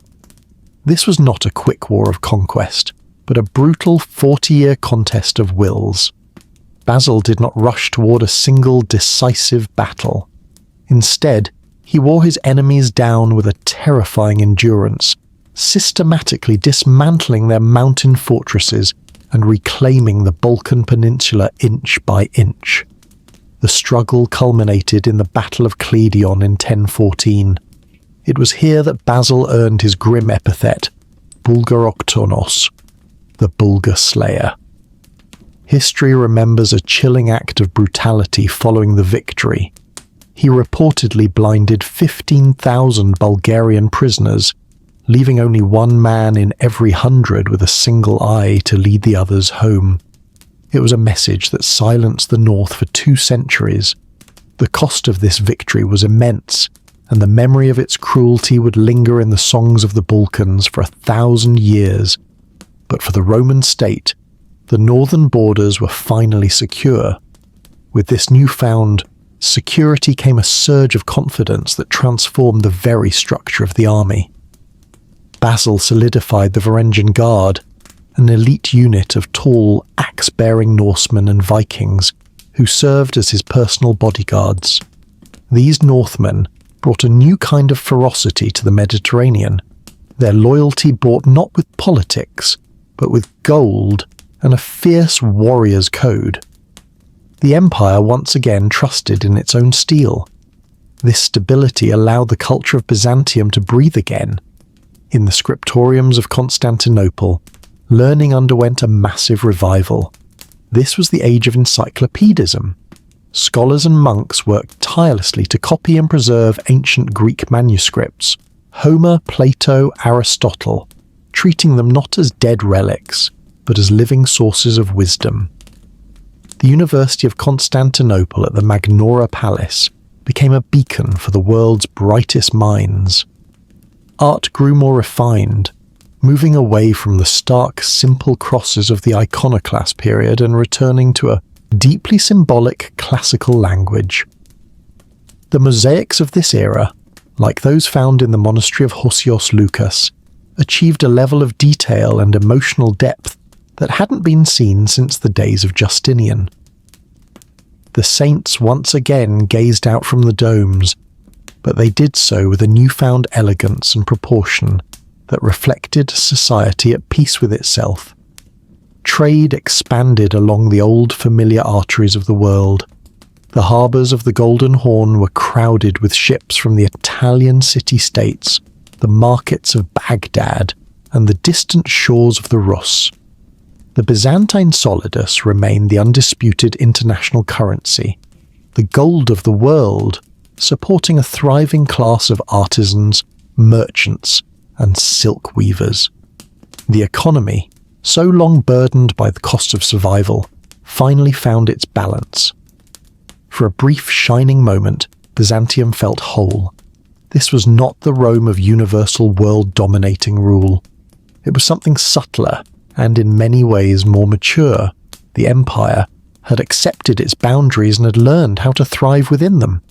Faith, culture, and authority aligned in a rare, unusual harmony. To a visitor from the west or the north, Constantinople appeared timeless and immovable, a city of marble and gold that seemed to have survived the storms of history untouched. And yet, this golden age was dangerously fragile. It depended almost entirely on the presence of a strong leader and a disciplined administration. Basil II's absolute authority held the competing interests of the powerful land-owning families, the dynatoi, in a tight check. He was a man with no wife and no children, a ruler who had made the empire his only family. When he died in 1025, he left behind a treasury overflowing with gold, and a territory at its greatest extent in centuries, but he left no successor who could match his iron will. Still, during this brief window of the Macedonian era, the people of the empire remembered what it felt like to hope. Children grew up without the sound of siege engines at the gate. Farmers in Anatolia worked their fields without the constant fear of a sudden devastating raid. The story of Rome, for a moment, was not defined by its ability to bleed, but by its ability to achieve. This was Byzantium at its absolute peak, not expansive or domineering, but stable, cultured, and profoundly confident in its own identity. It was a society that had looked into the abyss, stepped back, and decided to build something beautiful. The Macedonian Renaissance did not last forever. No golden age can sustain the weight of time indefinitely. But its memory would endure as the ultimate proof that the Eastern Roman Empire was capable of more than just endurance. It was capable of renewal. For a while, the empire stood in the warm sunlight of success once more, watching its banners flutter in the wind of the Mediterranean. But history is a cycle of light and shadow. The sunlight didn't vanish all at once. It lingered, softened by the comfort of wealth and dulled by the routine of peace. The victories of the past became stories told so often in the palaces that they lost their sharp instructional edge. Stability, once earned through the blood of soldiers and the vigilance of emperors like Basil, began to feel like a permanent, God-given right. And permanence, as every fallen empire knows, invites neglect. What had been held together by the strong hands of a soldier emperor now rested on the habit of bureaucrats. The systems that had been sharpened by danger were no longer tested by it. Success, quietly and without anyone noticing, gave way to an easy, dangerous calm. The empire did not sense the shadows returning. It sensed only the quiet of the afternoon, and calm, when it's mistaken for security, is the moment the next storm begins to form. The end of a golden age rarely announces itself with a sudden blast of trumpets or the visible shadow of a catastrophe. More often than not, it arrives in silence, dressed in the deceptive clothes of comfort, stability, and routine. In Byzantium, the immense strength and radiant confidence achieved during the Macedonian Renaissance did not collapse in a single night of fire or a crushing defeat on the field. Instead, it softened. It thinned out, like an old silk banner left too long in the sun. Slowly, almost invisibly, the iron will of the empire began to slip away, replaced by a dangerous gilded complacency. After the passing of iron-willed soldier emperors like Basil II, the throne fell into the hands of men who had inherited an orderly world without ever truly understanding the staggering effort required to build and maintain it. Some of these successors were sincere but weak. Others were distracted by the luxuries of the capital. A few were dangerously detached from the harsh realities of the frontier. None possessed that rare, necessary combination of patience, discipline, and absolute authority needed to keep the empire's delicate, complex balance intact. Power began to retreat inward, shrinking from the rugged borders and pulling back behind the high, safe walls of the great palace. Within those gilded halls, grand strategic vision was slowly replaced by the petty, toxic art of intrigue. Influence no longer flowed from military competence or dedicated service to the state. Instead, it flowed from proximity. Who stood closest to the emperor's ear in the morning? Who whispered the right flattery at the banquet? And who promised loyalty while secretly preparing a betrayal? The court officials and the vast army of eunuch bureaucrats competed not to strengthen the empire, but to secure their own private fortunes and positions within a narrowing circle of power. Decisions were still made, and elaborate edicts were still issued with all the ancient Roman formality, but they were increasingly designed for short-term comfort rather than long-term survival. From the outside, to a foreign traveller or a merchant in the street, nothing seemed wrong. The imperial ceremonies continued with their usual flawless precision. The emperor still appeared in heavy robes of silk and gold, surrounded by a ritual so ancient and complex that it suggested an unbroken eternal continuity. The state treasury still gleamed with the gold accumulated by Basil. Foreign envoys still marvelled at the staggering splendour of Constantinople and returned to their distant lands convinced that the Roman Empire remained as unshakable as the earth itself. But beneath this glittering surface, the foundations were shifting and cracking. The military, once the most disciplined and effective instrument of Byzantine survival, was being systematically hollowed out from within. The theme system, which for centuries had provided the empire with a loyal army of native, soldier peasants who owned their own land, began to dissolve. These soldier settlers were being pushed off their small farms by the dinatoi, the powerful, the wealthy aristocratic families who were accumulating massive private estates. As the native soldiers lost their land, the empire lost its soldiers. Training became irregular, and the chain of command fractured as provincial generals began to look more toward their local landlords than to the emperor in Constantinople, in place of a native army bound by duty, faith, and a shared identity. The empire began to rely more and more on mercenaries. These were professional fighters from the north and the west, Pechenegs, Normans, and Turks. Men who were loyal not to the idea of Byzantium, but to the weight of the gold coins they were paid. Gold began to replace discipline as the primary tool of statecraft. As long as the treasury remained full, the growing problems on the borders were not solved but merely postponed. Enemies were bribed with massive subsidies rather than being confronted with steel. Treaties were purchased with gifts of silk and titles rather than being enforced through strength. Armies were hired for a single campaign rather than being trained for a generation. These methods had once been used by the Romans with great care as part of a broader, sophisticated strategy. Now they became a desperate habit, a way to buy a few more years of peace at the cost of the empire's future. Comfort had replaced caution. The ruling elite grew accustomed to spending what earlier generations had preserved through blood and sacrifice. Wealth flowed outward with an easy, reckless grace, while the institutional strength of the Roman state quietly drained away, like water through a crack in a marble basin. Meanwhile, the borders began to stir with an unfamiliar restlessness. Threats that once would have demanded a swift, crushing imperial response were now met with delay and indecision.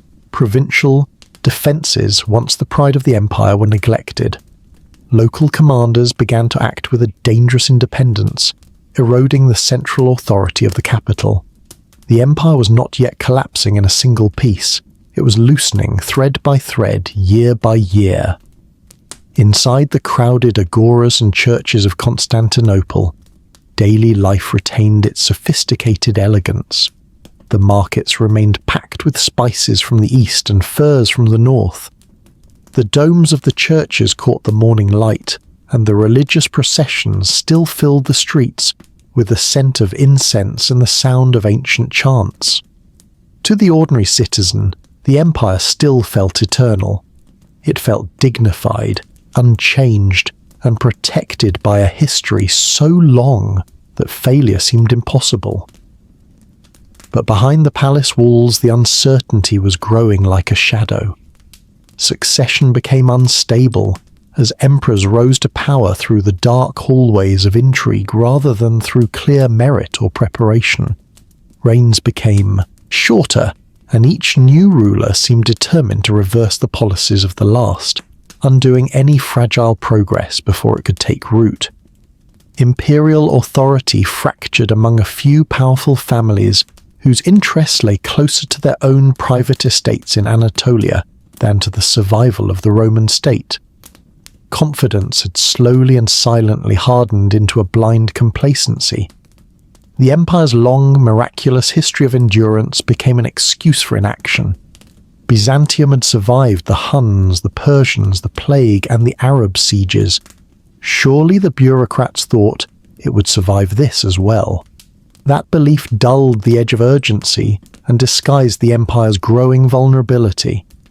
And so, the decline unfolded without the drama of a great war.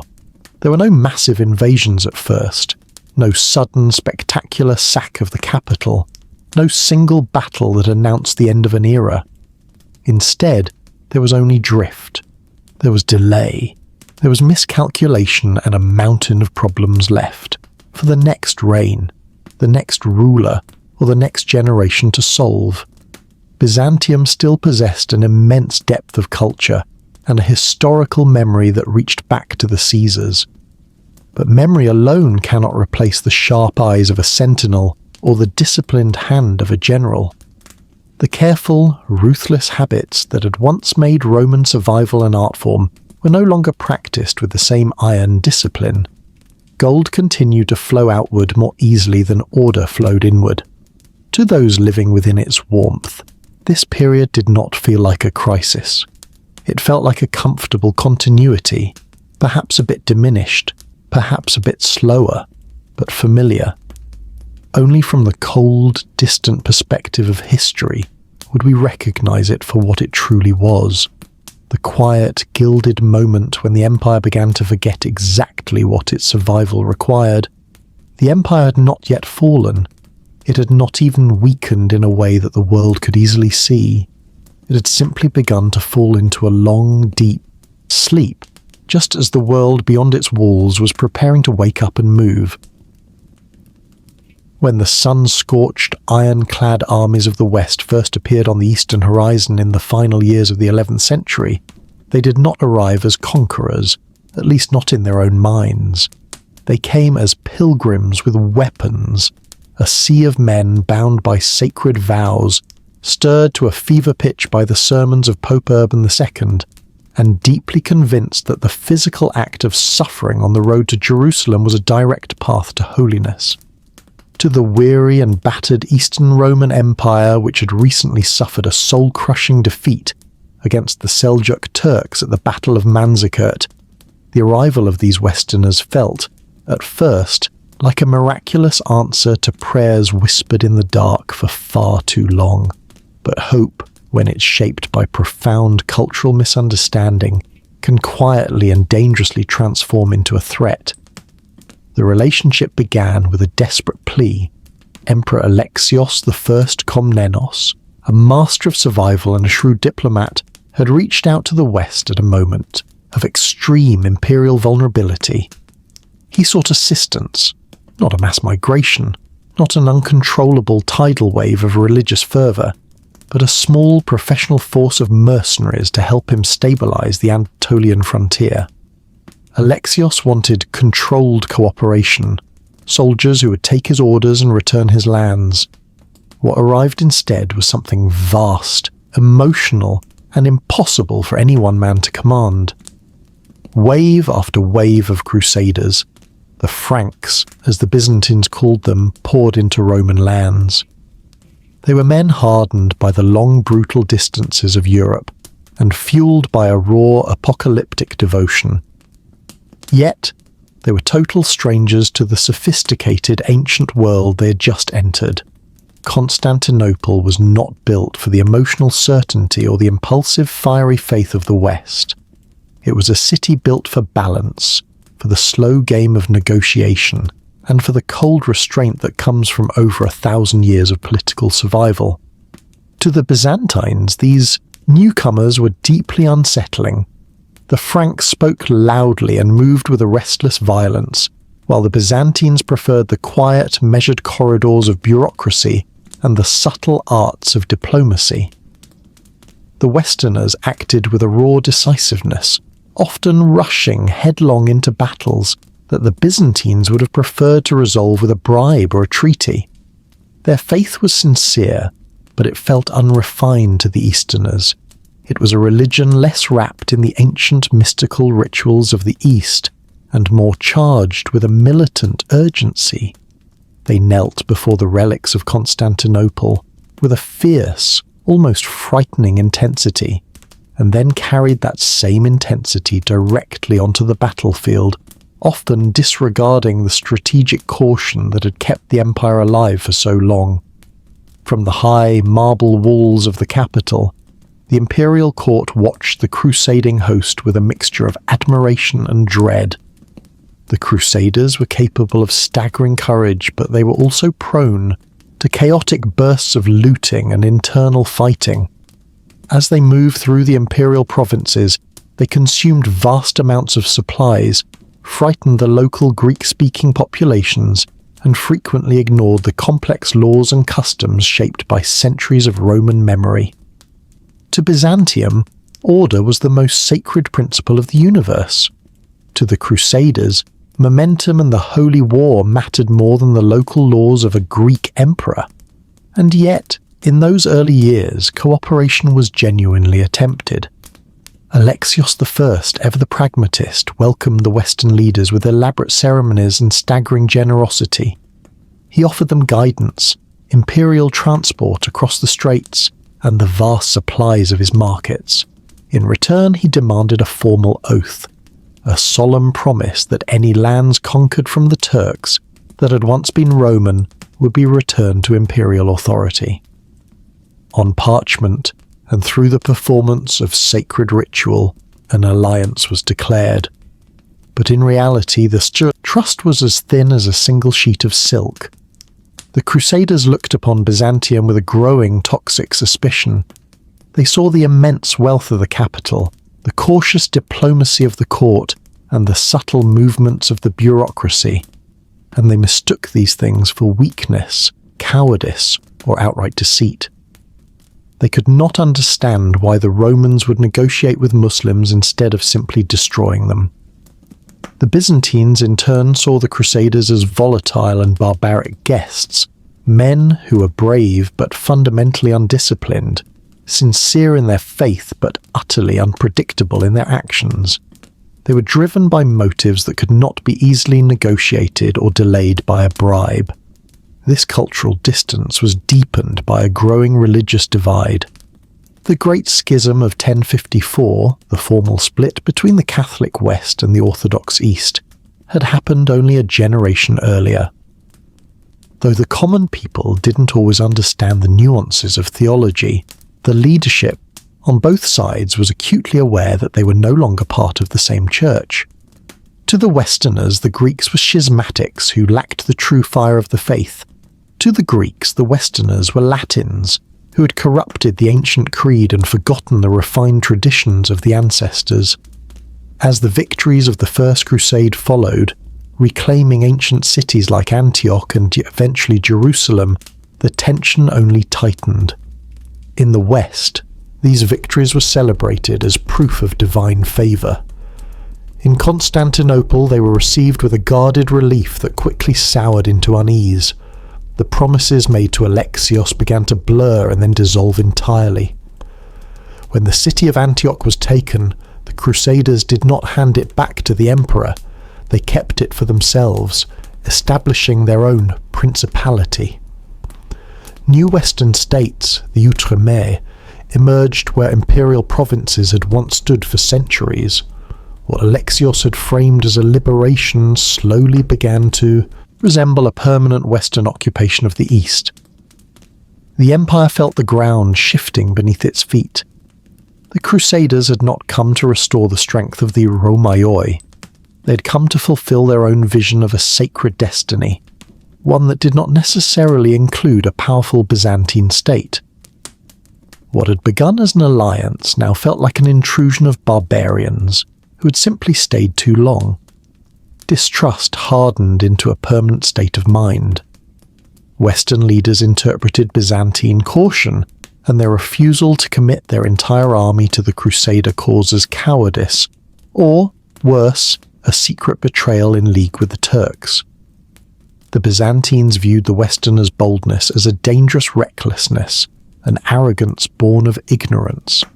They watched the Franks struggle to govern the lands they had taken, often creating more chaos than they solved. Each side began to speak past the other, their shared Christian faith unable to bridge the gap between worlds shaped by different histories. The Crusades continued. Second, third, and fourth waves of men passed through imperial lands, each passage leaving fresh scars. The economic strain of feeding these massive armies was immense. The cultural resentment grew with every looted village and every insulted priest. Constantinople, once the unquestioned centre of the entire Christian world, now felt itself being watched, judged, and quietly envied by its own allies. The staggering wealth of the empire became the ultimate source of tension. To crusaders who had come from a Europe of mud-walled forts and scarce gold, Constantinople appeared almost supernatural. They saw the gold shimmering in the domes of the Hagia Sophia, the endless flow of silk through the markets of the Messe, and the effortless, ancient grace of the imperial ceremonies. To many Western eyes, this abundance felt undeserved. It was an inheritance that the effeminate Greeks were guarding too closely and preserving too carefully. Resentment took root in the hearts of the Westerners, while the Byzantines began to see the West not as a distant protector, but as a looming predator. The empire's long experience with survival had trained it to recognize danger before the sword was even drawn, and in the Crusaders' presence they sensed something profoundly unstable, a faith untempered by the restraint of law and an ambition hidden beneath the mask of devotion. The final collapse of trust did not arrive with the thunder of a sudden war. It unfolded quietly through decades of unresolved misunderstandings, insults remembered too long in the courts of Europe, and alliances strained beyond their breaking point. By the time suspicion hardened into open hostility, the tragedy felt almost inevitable. The Crusades, once imagined as a shared defense of Christendom, had instead exposed fractures that were too deep to heal. East and West were no longer two halves of a whole. They were two separate worlds that no longer understood the language of the other. Byzantium stood at the centre of this tension, ancient, cautious, and increasingly isolated in its own neighbourhood. What had arrived as help now hovered as a mortal danger. What had been a holy alliance now carried the heavy, suffocating weight of a warning. Something precious had been lost, not just land or gold, but the very possibility of mutual understanding. And in history, once that understanding is lost, it is almost never recovered. The Crusaders had come as allies, but the seeds of enmity had already been planted in the fertile soil of resentment, waiting patiently for the moment they would finally bear their darkest, most bitter fruit.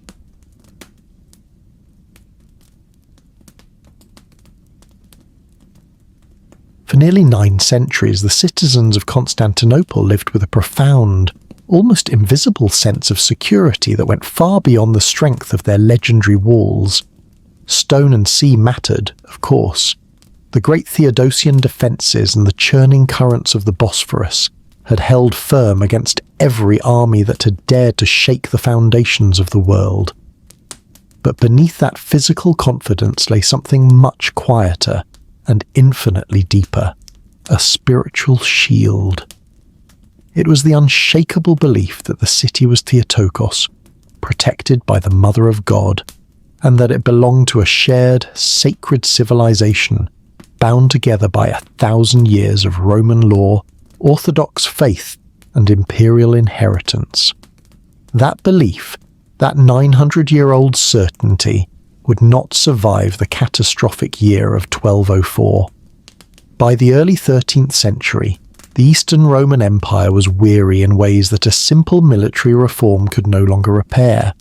It still stood, it still governed from its high, marble halls, and it still prayed beneath the golden, flickering domes of light. But the inner unity was fragile, strained to the breaking point by political uncertainty and the long, corrosive erosion of central authority. In the hushed, silk-lined corridors of the great palace, conversations were no longer about expansion, but about survival. Emperors ruled, but their authority no longer felt like a divine inevitability. Factions among the aristocracy competed for scraps of power, and loyalties shifted like the currents of the sea. The empire endured, but it did so without its ancient driving confidence. Into this fractured world came the Fourth Crusade. It was a movement that was never meant to look toward Byzantium. Like the Crusades before it, it had begun with sacred vows spoken in distant cathedrals and fiery sermons that transformed the physical hardship of a journey to the Holy Land into a divine destiny. Men from across Europe, knights, peasants, and nobles pledged themselves to a holy journey, truly believing that the grit and dust of the road would purify their souls. But faith alone cannot transport tens of thousands of men across the Mediterranean. Money intervened, cold and relentless. The Crusaders had contracted the Republic of Venice to build a massive fleet, but when they gathered on the shores of the Adriatic, they found they could not meet the staggering debt of 84,000 silver marks. The Venetians, led by their blind, aged and razor-sharp doge, Enrico Dandolo, saw not a debt, but an opportunity. Dandolo was a man of 80, who reportedly harboured a deep, personal grudge against the Byzantines. He redirected the debt-ridden crusade first to the Christian city of Zara, and then, at the urging of a runaway Byzantine prince named Alexios Angelos, toward the Queen of Cities itself. Byzantium had made a fatal, arrogant calculation. Prince Alexios had promised the Crusaders the wealth of the world, the submission of the Eastern Church to the Pope, and 20,000 soldiers if they would only place his father back on the throne. Within the Byzantine tradition of Byzantine politics, such promises were often treated as fluid instruments of negotiation, meant to be shaped, delayed, and limited by the shifting winds of circumstance. But the Crusaders, exhausted, angry, and drowning in debt, heard certainty, not nuance. They did not see a negotiation, they saw a contract written in gold. When the Crusader ships appeared near the walls of Constantinople, the city watched in an uneasy, terrifying silence. The sight was a psychological shock that no one was prepared for. These were not the infidels of the desert or the nomads of the steppe. These were fellow Christians, their cloaks marked with the same crosses, claiming the same God and carrying the same relics. They approached the greatest Christian city in the world with a gaze that mixed a pilgrim's reverence with a conqueror's dark desire. From the decks of their ships, the city must have seemed like a shimmering, impossible dream to the men of the West. Constantinople was a treasury accumulated patiently over 9 centuries. Its churches glowed with mosaics so fine they looked like paint. Its markets overflowed with the silks of China and the spices of the East. To the Byzantines, this was continuity, the visible reward of a millennium of survival and careful Roman governance. But to many of the Crusaders, it looked like an unforgivable excess. Coming from a Europe of mud-walled forts and scarce wealth, they saw the Byzantine preservation as hoarding and their ancient refinement as effeminate weakness. The collapse happened in stages. The prince was placed on the throne, but the gold he'd promised did not exist in the imperial vaults. Distrust turned to resentment, and resentment turned to fire.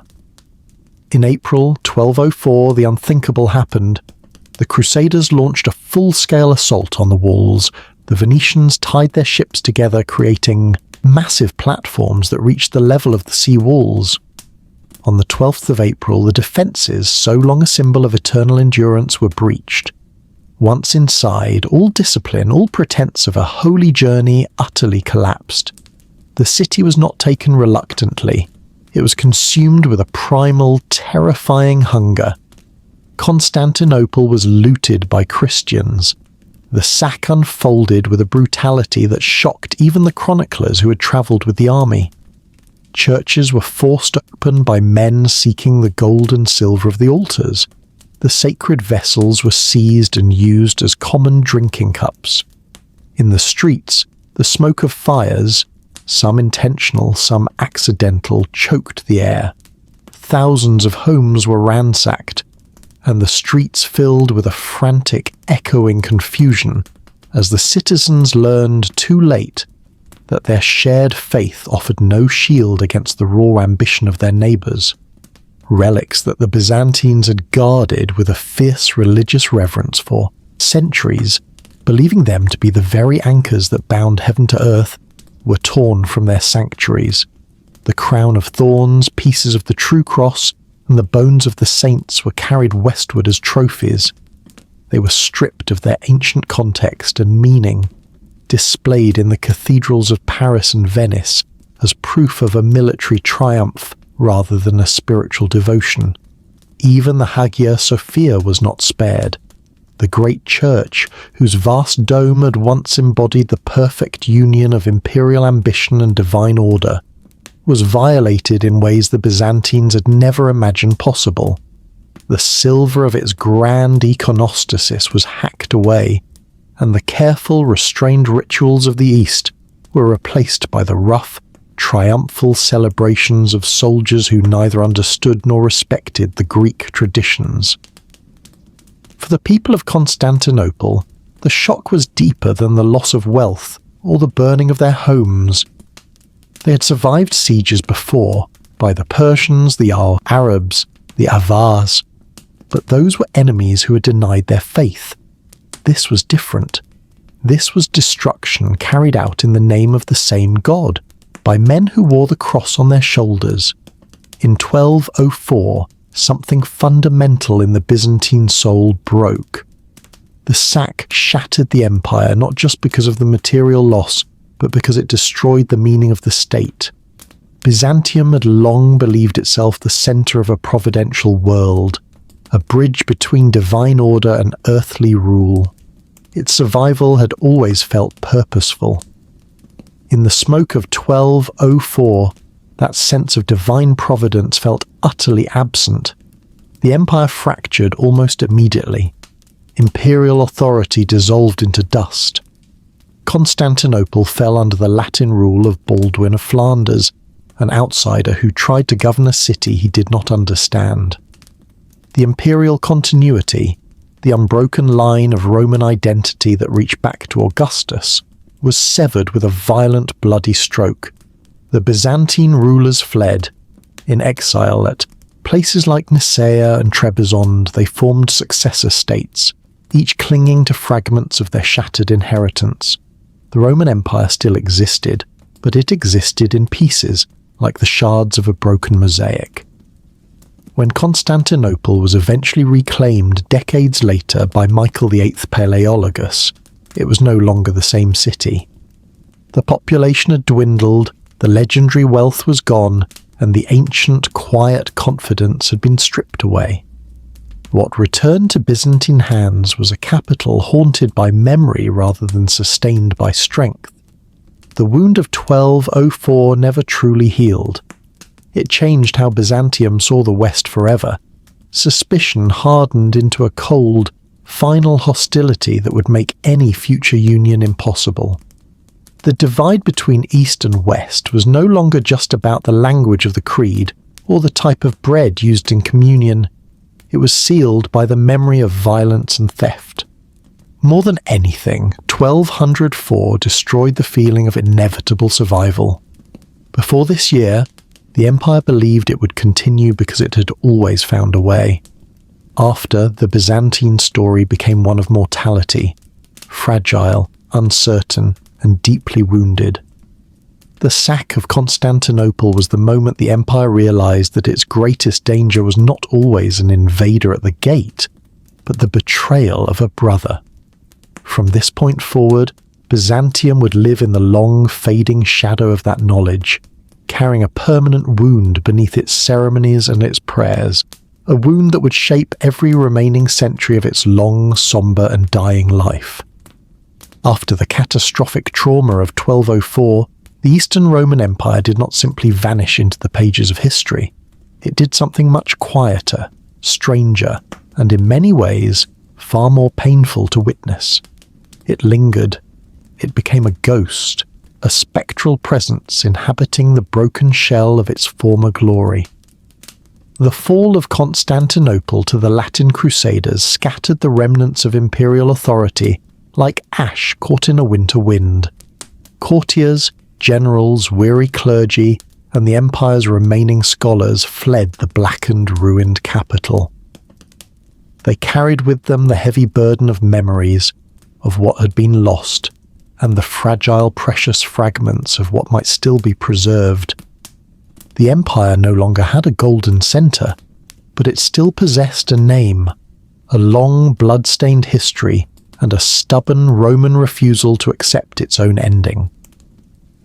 Among the scattered survivors, 3 major refuges took shape: the Despotate of Epirus, the Empire of Trebizond on the Black Sea, and most importantly, the Empire of Nicaea. Across the shimmering waters of the Marmara, in the city of Nicaea, a shadow court began to breathe. It was not a grand affair. It lacked the staggering splendour of Constantinople's sprawling palaces and the vast oceanic resources that had once sustained imperial life. But Nicaea held something more fragile and more vital: the thread of continuity. Emperors were still crowned there with the ancient sombre rites. Laws were still issued in the Roman name. Prayers were whispered in small, incense-filled churches for a city that now lay in foreign, Latin hands. This was the Empire of Nicaea, not a rebirth, but a preservation of the soul. Its rulers, the Lascarids, did not speak in the high, soaring tones of universal conquest. They spoke of Hestia, of the hearth and the home. They spoke of the return. Every administrative decision, every marriage alliance, and every sacrifice was shaped by a single, distant and obsessive goal: to reclaim the whole Queen of Cities and restore what could still be salvaged from the wreck of time. The dream was narrower now, stripped of its former imperial illusions, but it endured with a cold, focused intensity. Decades passed. In Constantinople, the Latin rule proved to be brittle, bankrupt, and profoundly uneasy. The Westerners governed a city they did not understand, and a people who viewed them as desecrators. Trade faltered under their clumsy hands. Defences, once the envy of the world, began to crumble beneath neglect. The great capital became hollowed out, its magnificence fading like a fine tapestry left to rot in the rain. In the year 1261, the moment of return finally arrived, not with the thunder of a massive assault, but with the quiet stealth of a shadow. A small Byzantine force, led by General Alexios Strategopoulos, was scouting near the city walls. They discovered a shocking truth. The Latin garrison and the Venetian fleet were away on a raid. Through a secret passage guided by local sympathizers, the Byzantine soldiers slipped into the city under the cover of a moonless night. The Latin emperor fled in such haste that he left his crown and scepter behind. When the sun rose, the golden banners of the double-headed eagle once again fluttered over the towers. Constantinople was reclaimed. But as Emperor Michael VIII Palaiologos walked through the Golden Gate and toward the Hagia Sophia, he did not find the city of his ancestors' memory. The walls still stood, but the neighbourhoods were empty, ghostly shells. Markets that had once buzzed with the languages of 100 nations were silent, overgrown with weeds. The imperial treasuries were bare, and the population had dwindled to a fraction of its former self. Livestock grazed in the ruins of the great palace, and ancient bronze statues had been melted down by the Latins to pay their debts. The empire had returned to its heart only to discover that the heart was beating with a slow, irregular rhythm. Byzantium was smaller now, poorer, tragically fragile. The emperors of this final dynasty, the Palaiologoi, presided over a realm that no longer commanded fear, only a respectful, distant pity. The empire's lands had been reduced to fragments of Greece and Anatolia. Its revenues were limited, and its once mighty navy was now a collection of borrowed ships. Survival was no longer supported by the strength of the legions, but by the weight of habit and the complexity of its courtly ritual. And yet, it survived. In this twilight era, a final spark of creativity flickered, the Palaiologan Renaissance. Scholars continued to copy the ancient Greek texts with a frantic energy, as if sensing the end. Art grew more human, more emotional. The frescoes of the Chora Church reached a level of beauty that suggested a spirit still capable of reaching for the light, even as the sun was setting. The empire lived on through memory and a fierce determination to remain Roman until the very last hour. This was survival without illusion. The Byzantines knew they were no longer the center of the world. They knew their walls, however massive, could not hold against the changing tides of history forever. But they also knew who they were. Roman law still provided the framework for their justice. The Orthodox faith still shaped the rhythm of their days and nights. The language of the Caesars still carried its ancient, heavy meaning, even if its reach now barely extended past the city limits. In this quieter, somber existence, Byzantium learned to endure in a new, humbler way. It relied on a desperate, skillful diplomacy, pitting enemy against enemy, rather than the command of armies. It fitted itself into the margins of a world that was moving toward the Renaissance and the Age of Discovery, a world that Byzantium had helped build but could no longer inhabit. There was a profound dignity in this persistence. Though weakened and wounded, the empire refused to simply vanish. It continued to mark the hours of prayer, to govern its small corner of the world, and to maintain the dignity of the Roman name. Each generation inherited less wealth than the one before, yet carried the same heavy sense of responsibility. To preserve the inheritance, however diminished, for as long as God allowed. Constantinople stood as the ultimate symbol of this stubborn, beautiful endurance. It was no longer radiant, but it was alive. The empire clung to life not because it expected a final triumph, but because letting go felt like a betrayal of 1,000 years of ancestors. And so Byzantium continued, quietly, somberly, walking forward like a shadow cast by its own long, magnificent past. It was aware that time was no longer on its side, yet it was unwilling to step aside into the dark. But time does not pause for persistence alone. While Byzantium measured its survival in rituals and ceremonies, a new power was rising in the east, a power that was not content with the past but was building toward a future that would leave the ancient world behind forever. The Ghost Empire still lived, but beyond its shadow, the drums of a new age were already beating. In the centuries after Constantinople was reclaimed by the Palaiologoi dynasty, the world beyond its massive walls did not pause to admire Byzantine persistence. History, as it often does, moved forward with a cold indifference to the sentiment of the past.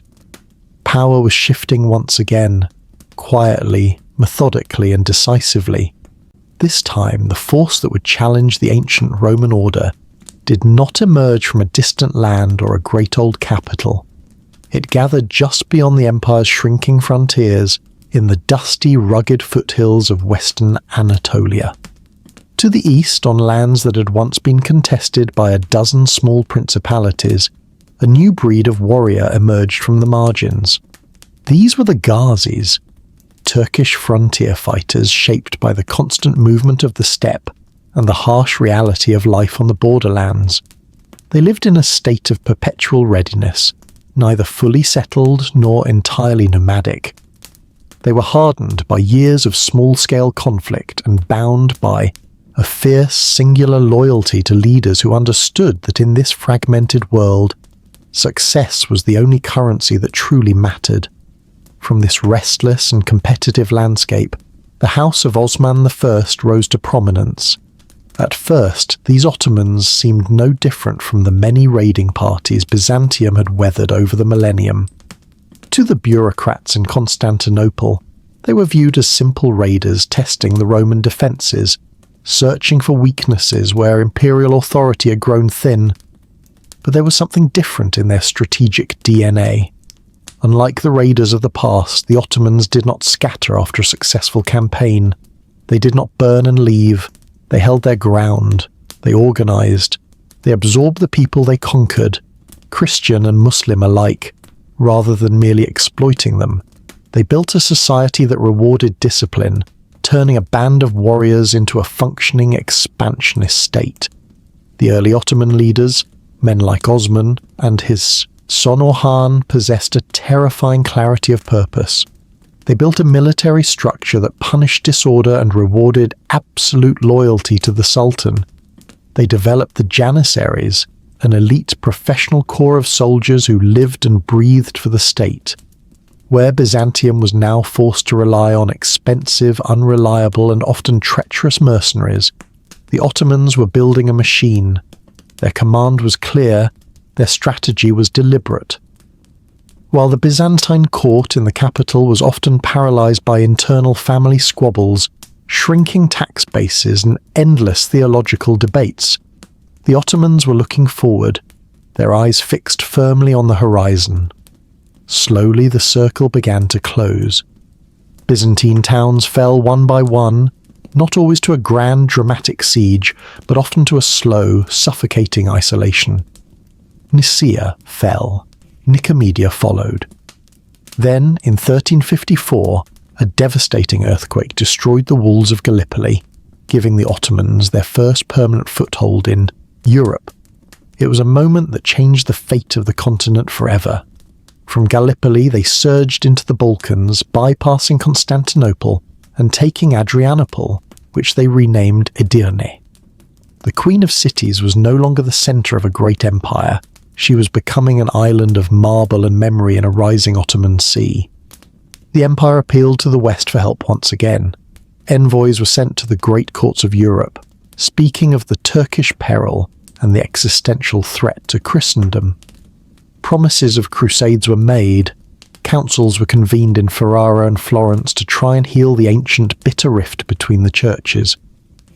But the wounds of the 1240 sack were too deep, and the interests of the European kings were focused elsewhere. Aid, when it finally arrived, was hesitant, late, and wholly insufficient. Byzantium no longer commanded the world's attention with its gold or its legendary legions. It was now a petitioner, asking for mercy from a world that had already begun to move on. Within the walls of Constantinople, the sense of pressure became a constant heavy weight. The city still functioned. The markets opened every morning beneath the watchful towers, and the bells of the churches still echoed over the Bosphorus. But the horizons were narrowing. Beyond the land walls, the Ottoman banners could now be seen from the high towers. The roads that had once carried the wealth of the East now carried the constant threat of the Sultan.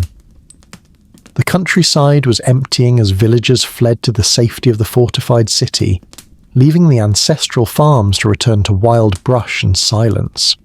Time itself began to feel heavy. The Ottomans were patient. They understood that the city was a prize that would eventually ripen and fall. They did not rush the final act. Instead, they built massive fortresses to control the vital waterways and tighten their grip on the remaining supply lines. Every year, the access to the outside world grew smaller, like a closing eye. Surrounded and isolated, the last Byzantines relied on memory as much as they did on strategy. The emperor still spoke the ancient language of Rome. The patriarch still guarded the mystical rituals of the faith. But beneath the dignity of the court, there was a growing, sombre awareness that the strength of the world had passed into other hands. The survival of the empire now depended on delay, on holding out for a miracle, for a new crusade, or for the wheel of fortune to turn one more time. It did not turn. Each passing year brought the Ottomans closer, stronger, and more confident. They were a people who adapted quickly, learning from their rare failures and improving their siege engines with a relentless focus. Where Byzantium looked backward for reassurance and legitimacy, the Ottomans looked forward with a cold, singular purpose. This was not a sudden, violent collapse, but a slow, methodical pressure applied without mercy and without haste. It was a world closing in. Constantinople remained magnificent, its domes still catching the sunlight in the evening, but magnificence is a poor shield against time. The city had survived for 1,000 years because it knew how to change. Now it faced an enemy that had mastered that same lesson, and was applying it with the vigour of a rising sun. As the 14th century faded into the 15th, Byzantium stood alone, encircled, isolated, but still stubbornly breathing. The final test was no longer a question of if, but when. The rise of the Ottomans was not a sudden storm. It was a tide, slow, deep, and inevitable. And by the middle of the 15th century, that tide was no longer turning away. By the middle of the 15th century, the city of Constantinople lived in a haunting liminal state. A world that was neither truly at peace nor openly at war, but caught in a slow, suffocating exhaustion. The Queen of Cities still breathed, still prayed, and still gathered behind her ancient weather-beaten walls. But the people did so with the heavy, constant awareness that time, which had been their ally for over a millennium, had finally turned its back on them. Across the narrow straits, a young and brilliant ruler was rising, who understood this better than anyone. Mehmed II, the 7th Sultan of the Ottoman house, was not a man content with the patient waiting of his ancestors. He was disciplined, polyglot, and possessed a mind that functioned with the cold precision of a clock. While the world saw a youth, Mehmed was already a master of strategy, who'd spent years obsessively studying the history of Constantinople, its legendary strengths and its hidden structural weaknesses. He did not view the city as an untouchable relic of God. He saw it as a piece of unfinished business that had stood in the way of history for far too long. The Ottomans did not prepare with haste. They prepared with an overwhelming, terrifying focus. To control the Bosphorus, Mehmed built the Rumeli Hisari, the throat-cutter fortress, effectively severing the city's last lifeline to the Black Sea. He assembled an army of nearly 80,000 men, but his true weapon was something the ancient walls had never faced: a Hungarian engineer named Urban and his monstrous bronze cannons. These were the largest siege engines the world had ever seen, gigantic, deliberate instruments of gunpowder and iron, designed to transform the very nature of warfare. The Theodosian walls, which had for 11 centuries defied every ladder, ram, and arrow known to man, now faced the raw, thundering power of the future. Inside the city, Constantine XI Palaiologos ruled with a quiet, tragic dignity that was shaped more by duty than by hope. He was a king with almost no kingdom, governing a city whose population had dwindled to barely 50,000. Yet, he ruled with a nobility that reached back to Augustus. When Mehmed offered him a chance to flee and rule as a vassal in Greece, Constantine's reply was a final, echoing testament to the Roman soul. To surrender the city to you is beyond my authority or anyone else's. We have all made the mutual decision to die of our own free will, without any regard for our lives. The siege began in April 1453. For 53 days, the sound of cannon fire changed the rhythm of life in the city forever. It was a deep, unnatural thunder that shook the very foundations of the Hagia Sophia and shattered the spirit of those who watched the dust of 1100 years drift through the streets. Walls that had never cracked began to crumble under the relentless impact of stone balls weighing over 1,000 pounds.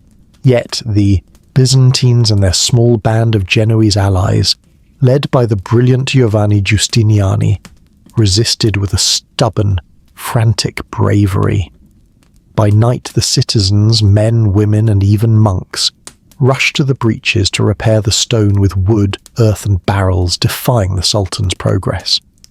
But Mehmed was a man of radical imagination. When he found the harbour of the Golden Horn blocked by a massive iron chain, he did the unthinkable. He ordered his ships to be dragged overland on greased logs over the hills of Pera and into the harbour. When the sun rose and the Byzantines saw an Ottoman fleet behind their own defences, the psychological blow was as heavy as any cannonball. The circle was now complete. On the night of May 28th, a strange and holy silence fell over the city. The cannons went quiet. For the first time in centuries, the religious divisions that had torn Christendom apart were forgotten. Latin and Greek priests who had spent decades in bitter schism stood together at the high altar of the Hagia Sophia. The last emperor of the Romans took communion, embraced his family, and then rode out to the walls one final time. It was a scene of communal mourning and spiritual unity, a final gathering of a civilization that knew its long day was finally ending. On the dawn of May 29th, the final assault began. Waves of Ottoman irregulars, then the disciplined Anatolians, and finally the elite Janissaries pressed against the shattered gate of St. Romanus. In the chaos of the breach, Justinian was wounded and carried away. The line broke. The banners of the Sultan appeared on the towers. Constantine the 11th Palaiologos did not retreat to the safety of a palace. He did not seek a treaty in the final hour.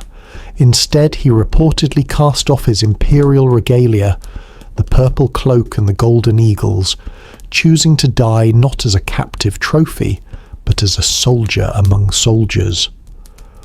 Somewhere in the frantic, bloody struggle near the gates, the last Roman emperor vanished. His body was never identified with certainty, and in that mystery he passed from history into the realm of legend. When the fighting finally ceased, the Queen of Cities lay silent beneath the smoke of the dawn. The ancient line of the Caesars, stretching back 15 centuries to the streets of Rome, had reached its final sombre period. Mehmed II entered the city not as a destroyer, but as the Kaiseri Rum, the Caesar of Rome.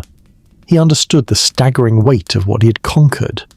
He rode directly to the Hagia Sophia, and where the hymns of the Greeks had echoed for 900 years, the first prayers of a new empire began to rise. Constantinople did not disappear. It was transformed. It would become the heart of the Ottoman world, a city of minarets and palaces that would dominate the horizon for another 5 centuries. But for Byzantium, there would be no return. The empire that had survived the Huns, the Persians, the Arab sieges, and the betrayal of the Crusades had finally met a power it could not outlast, the relentless movement of time itself. The fall was not a sudden collapse of a healthy state, but the final, dignified breath of a civilization that had already given the world everything it had to give. As the sun set over the Bosphorus on that final day of May, the Middle Ages ended and the modern world began. The story of the Byzantines, the Romans of the East, was over. But as the smoke cleared and the new masters of the city began to build, they did so on a foundation of Roman law and Greek wisdom that would never truly vanish.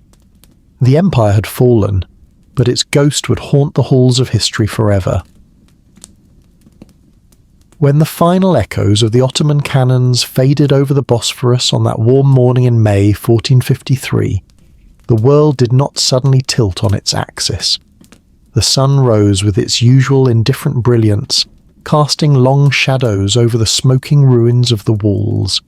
Ships continued to cross the familiar salt-crusted waters of the Marmara. In distant markets, people still traded, argued over prices, and sought the comfort of sleep. History, in its rawest form, rarely pauses to acknowledge its own turning points. And yet, beneath this mask of daily routine, something profound and ancient had slipped quietly into the past. The Eastern Roman Empire was gone. It was not erased in a single night of fire, nor did it dissolve into thin air.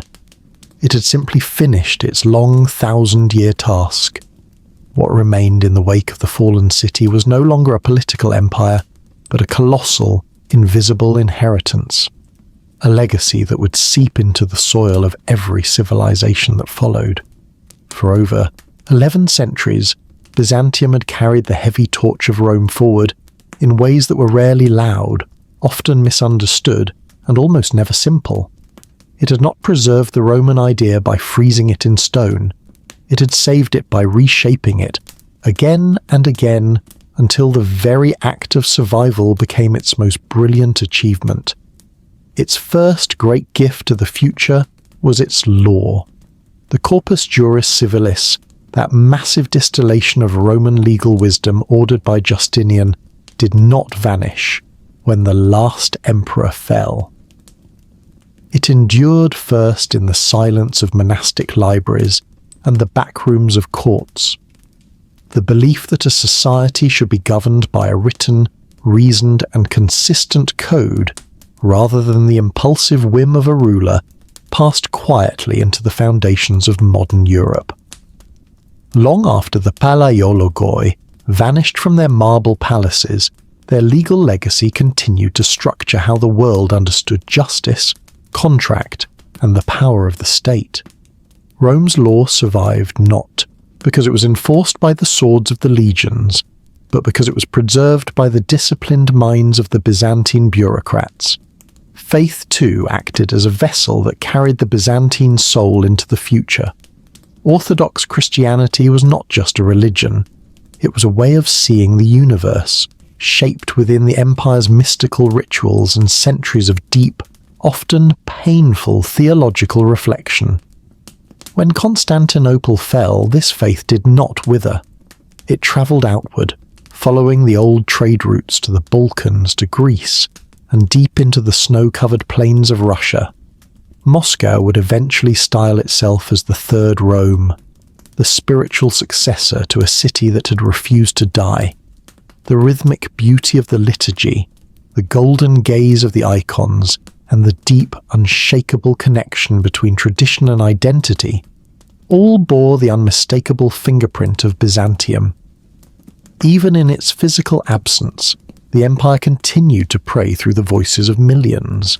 Perhaps the most dramatic survival, however, was the survival of knowledge. As the empire weakened and the Ottoman circle tightened, Byzantine scholars like Bessarion and Gemistus Pletho did not stop reading or copying the ancient texts. They sensed the coming darkness and began to carry their precious cargo, the works of Plato, Aristotle, and the Greek tragedians, across the sea to Italy. These refugees did not just bring books, they brought a new way of thinking. They brought the light of Greek antiquity to a Western Europe that was just beginning to stir with curiosity. This quiet migration of minds helped ignite the intellectual wildfire we now call the Renaissance. Byzantium was the silent library of the world, guarding the fires of ancient wisdom while the rest of Europe sat in the dark, only to pass that flame forward at the precise moment the world was ready to receive it. Byzantium did not nourish this rebirth with spectacle or grand declarations. It did so patiently, almost invisibly, like deep roots nourishing the soil from beneath. When we look back now, from a distance softened by 5 centuries of time, Byzantium no longer feels like a fallen empire. It feels like a long, sophisticated conversation, a dialogue between Rome and the East, between law and faith, and between the memory of the past and the necessity of adaptation. It was a conversation that did not end in 1453. It simply changed voices. The city that once crowned emperors would rise again as the heart of another great empire, speaking different prayers beneath the same eternal sky. The Byzantine Empire had defined itself through its ability to outlast. It had stood for centuries between worlds, a massive golden shield between the West and the East. It absorbed the pressures of migration, the fire of early Islamic expansion, and the betrayal of the Crusades so that the fledgling cultures of Europe could develop in relative safety. It delayed the endings of history long enough for new transitions to take root. It failed eventually, as all human structures must, but it did so slowly and with an incredible lingering dignity. It had already given the world everything it needed. It had preserved the law of the Romans, the wisdom of the Greeks, and the faith of the early church. It had been the bridge that allowed the ancient world to walk into the modern one. And so, as this story fades into the quiet acknowledgement of memory, we are left not with ruins, but with a living influence. We are left with a long, rhythmic echo that still shapes how we understand the rule of law, the mystery of belief, and the art of persistence. The sun has finally set on the Roman world. Rome fell once in the west, in the smoke and chaos of the 5th century. In the east, it held its ground, adjusted its robes, and endured for another 1,000 years. The long watch is over. The soldiers have left the walls, the incense has cleared from the domes, and the empire of the Greeks has finally taken its well-earned rest. But as long as there is law, as long as there is the Orthodox cross, and as long as there is a love for the ancient wisdom of the past, the heartbeat of Byzantium will never truly stop.